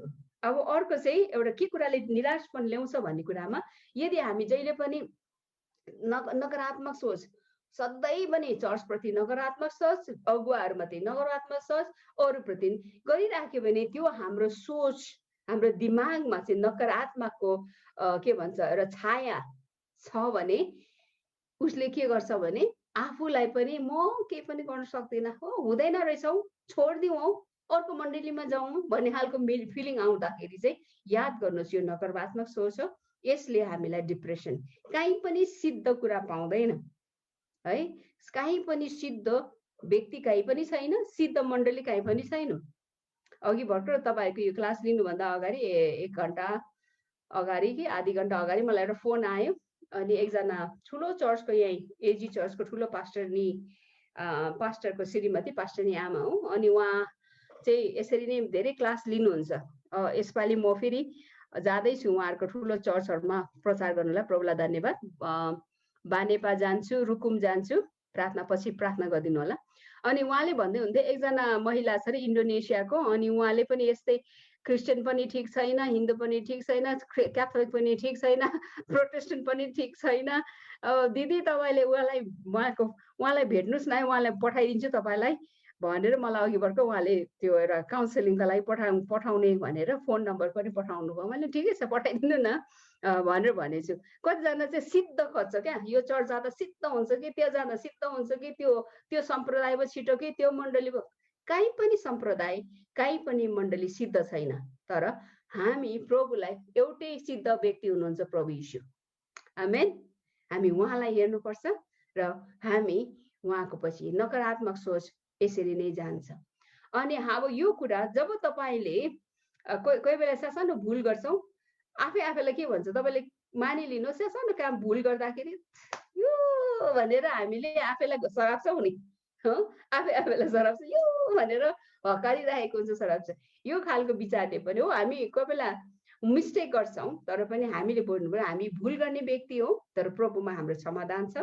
यो नकारात्मक हटाउने, मैले भुल गर्छु भने अरूले पनि निश्चय नै भुल गर्छ र यसै कारण क्षमा लिने दिने काम गर्ने। अनि यदि कसैले तपाईँको विचारसँग सहमति जनाउँदैन भने तपाईँको प्रतिक्रिया कस्तो हुन्छ? कोही मान्छे सानो कुरा, कसैको कुराले मेरै कुरा नेपालीमा भनाइ छ नि, मेरो गोरुको बाह्रै टका, म नै मेरै कुरा ठिक हुनुपर्छ भनेर अडान लिन्छ। तर त्यस्तो कुराले चाहिँ छिटो निराशपनमा पनि लानु सक्छ। अब योबाट चाहिँ हामी कसरी हट्ने भन्दाखेरि सुन्नुहोस् ल, भजन सङ्ग्रह 42को 6 पदमा यहाँ भजन सङ्ग्रह लेखकले भन्दछ, मेरो आत्मा, हे मेरो आत्मा त किन निराश छस्। यो पनि निराशपनकै कुरा, डिप्रेसनकै कुरा आउँछ। तर सुन्नुहोस् ल, निराशपनबाट निस्किने कुरा चाहिँ के भन्छ यही पदमा, हे मेरो आत्मा त किन निराश छस् भन्छ। तर फेरि therefore यसै कारण म तपाईँलाई सम्झिन्छु। आमेन। सुन्नुहोस् ल, उसले आफ्नै आत्मासँग कुरा गर्दैछ, हे मेरो आत्मा त किन निराश छस्। त निराश भएको कारणले आत्मासँग बोल्दैछ। त निराश भएकोले म परमेश्वरलाई सम्झिन्छु। जब हामी निराशपनमा डुब्दैछौँ भने हामी कसलाई सम्झिनु? परमेश्वरलाई सम्झिने। सबैभन्दा मान्छेहरूलाई तपाईँले रिस उठ्ने बित्तिकै तपाईँलाई निराशपनमा दुःख आएपछि के हुन्छ? चर्च जाँदिन हो, प्रार्थना गर्दिन हो भन्ने पहिला आउँछ सोच, यो नकारात्मक सोच। तर यहाँ भजन सङ्ग्रह लेखकले भन्छ, जब निराशपन हुन्छ, हे मेरो आत्मा त किन व्याकुल छस्, त किन निराश छस्, त निराश छस्, म अझ परमेश्वरको प्रशंसा गर्छु। आमेन। यसै कारण यो भजन सङ्ग्रह लेखकले नकारात्मक सोचलाई एउटा असल स्वस्थ सोचमा परिवर्तन गरे। दोस्रो कोरिन्थी 4 अध्यायको 8 र 9 लेख्नुहोस् तपाईँले। दोस्रो कोरिन्थी 4 अध्यायको 8 र 9, 17 र 18। यहाँ पनि पावलले आफ्नो परिस्थितिलाई, गाह्रो परिस्थिति थियो है, धेरै चुनौतीको बावजुद पनि उहाँले के आफै आत्मामा बलियो भएर उहाँले के भन्दैछ हो, उहाँले आफ्नो जति पनि समस्याहरू, दुःखपनहरू उहाँले आफ्नो समस्या के अरे परिस्थितिलाई होइन, प्रभुमा उसले ध्यान केन्द्रित गरेर चाहिँ ऊ यो सबै समस्याबाट निराशपनमा डुब्नको साटो ऊ आफ्नो ध्यानलाई प्रभुतिर राखेर चाहिँ ऊ चाहिँ यसलाई जित्नु, विजयी हुन सक्यो। अब एउटै कुरा छ, प्रभु यीशुले सुन्नुस् ल, प्रभु यीशुले हाम्रो अवस्थालाई बुझ्नुहुन्छ। हाम्रो सबै यो निराशपनको हाम्रो एउटा ढाल, एउटा रक्षक चाहिँ परमेश्वरले, जब हामी परमेश्वरसँगको हाम्रो सम्बन्ध चाहिँ बलियो हुन्छ, हामी जब निराश हुन्छौँ, एक्लो भएको महसुस हुन्छ, कोही कोही बेला अन्यलमा हुन्छ, यीशुले सबै बुझ्नुहुन्छ। हामी यीशुको अगाडि मुकुण्ड लाएर जानु पर्दैन, प्रभुले बुझ्नुहुन्छ हाम्रो अवस्था। यशाया 53:1-6 यदि तपाईले हामीले एकदमै जानेको पदहरू, अब गुड फ्राइडे आउँदैछ, यसमा यो पदमा हामीले धेरै प्रचारहरू पनि गर्छौं। जब यीशु ख्रीष्टको यो जुन पदहरूमा तपाईले हेर्नुभयो भने उहाँको अनुहारहरू कस्तो छ, उहाँको कस्तो देखिएको छ, यो कुराहरू हेर्दाखेरि चाहिँ आज यीशु ख्रीष्टले तपाईँ र मेरो निम्ति दुःख सहनुभयो। उहाँ एकदमै हेलित हुनुभयो, उहाँले सबै कुरा सहनुभयो, कर्रा खानुभयो, ताकि हामीले आज हामी निराशपनमा डुबिराख्नु पर्दैन। उहाँमा हाम्रो समाधान छ अनि उहाँमा नै हामी जाउँ। अनि उहाँले नै, जो संसारको कुनै व्यक्तिले पनि हामीलाई हेल्प गर्न सक्दैन, मात्र प्रभुले हेल्प गर्न सक्नुहुन्छ। अनि उहाँले भित्र तपाईको लागेको चोटहरू है, लागेको चोटहरू चाहिँ उहाँले निको के अरे मलमपट्टि गर्नुहुन्छ। यो कुरालाई चाहिँ हामी नबिर्स्यौं। अनि यो नक्सा मैले निकालेको छु। आज प्रभुको अङ्गालोमा, प्रभु यीशु ख्रीष्टको अङ्गालोमा जब जान्छौँ, हाम्रो निराशपनबाट हामी उम्किन सक्छौँ।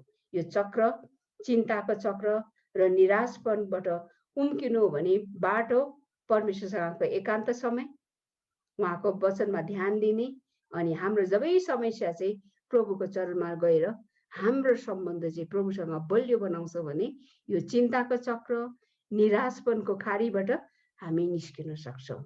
यो भन्दै म आजको यो क्लासलाई म यहाँ राख्न चाहन्छु। तर तपाईहरुबाट केही प्रश्न छ भने तपाईले सोध्न सक्नुहुन्छ। अनि यो जुन काउन्सिलिङको कुराहरुमा चाहिँ म तपाईलाई यो नि भन्न चाहन्छु, आज मान्छेको धेरै आवश्यकता, एकदम ठुलो आवश्यकता चाहिँ उनीहरु एकदम व्याकुल भएको बेलामा, निराश भएको, कहाँ जाउँ, के गरौँ, कसलाई बताउँ हो।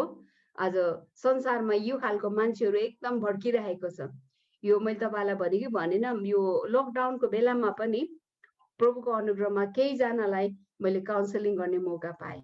प्रभुको मण्डलीकै विश्वासीहरु हो, निराशपनमा डुब्यो, यति साह्रो घरमा झै झगडा भयो, आत्महत्या गर्ने सम्म भयो। अनि प्रभुलाई धन्यवाद, 4-5 वटा काउन्सिलिङ गरेपछि उनीहरु एकदम श्रीमान श्रीमती मिलेर अहिले राम्रो भएर प्रभुलाई धन्यवाद। यो उनीहरुलाई चाहिन्छ। आज मण्डलीको चिन्ताको चक्रमा बसेकोहरुलाई, निराशपनमा डुबेकोहरुलाई एउटा सेवा पुर्याउने हो है। चर्चको भित्र मात्रै होइन, चर्चदेखि बाहिर पनि मान्छेहरु निराश छ, उनीहरुको लागि कुनै आशा छैन। तपाई र म चाहिँ बाटो देखाउने प्रभुमा जाऊ है। अनि असल पवित्र आत्मा नै असल काउन्सिलर हुनुहुन्छ। आमेन। र यति भन्दै तपाईहरुको केही प्रश्न छ भने तपाईले शेयर गर्न सक्नुहुन्छ।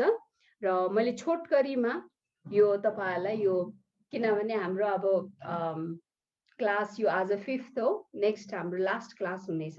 र तपाईहरुलाई मैले दुईटा विषयलाई चाहिँ, खासमा यो छुट्टै छुट्टै विषय हो, तर मैले एउटै बनाएर ताकि तपाईहरुले केही कुरा पाउन् भनेर मैले राखिदिएको छु। मलाई आशा छ यसले तपाई आफ्नै लागि नभए पनि तपाईले यो सिकेको पाठहरुबाट अरु कसैलाई सहयोग गर्न सक्नुहुन्छ। यति भन्दै म यो समय फेरि पनि हाम्रो बहिनीलाई म दिन चाहन्छु। तपाईले फेरि सबैलाई सुनिदिनु भएको लागि धन्यवाद। जय मसीह।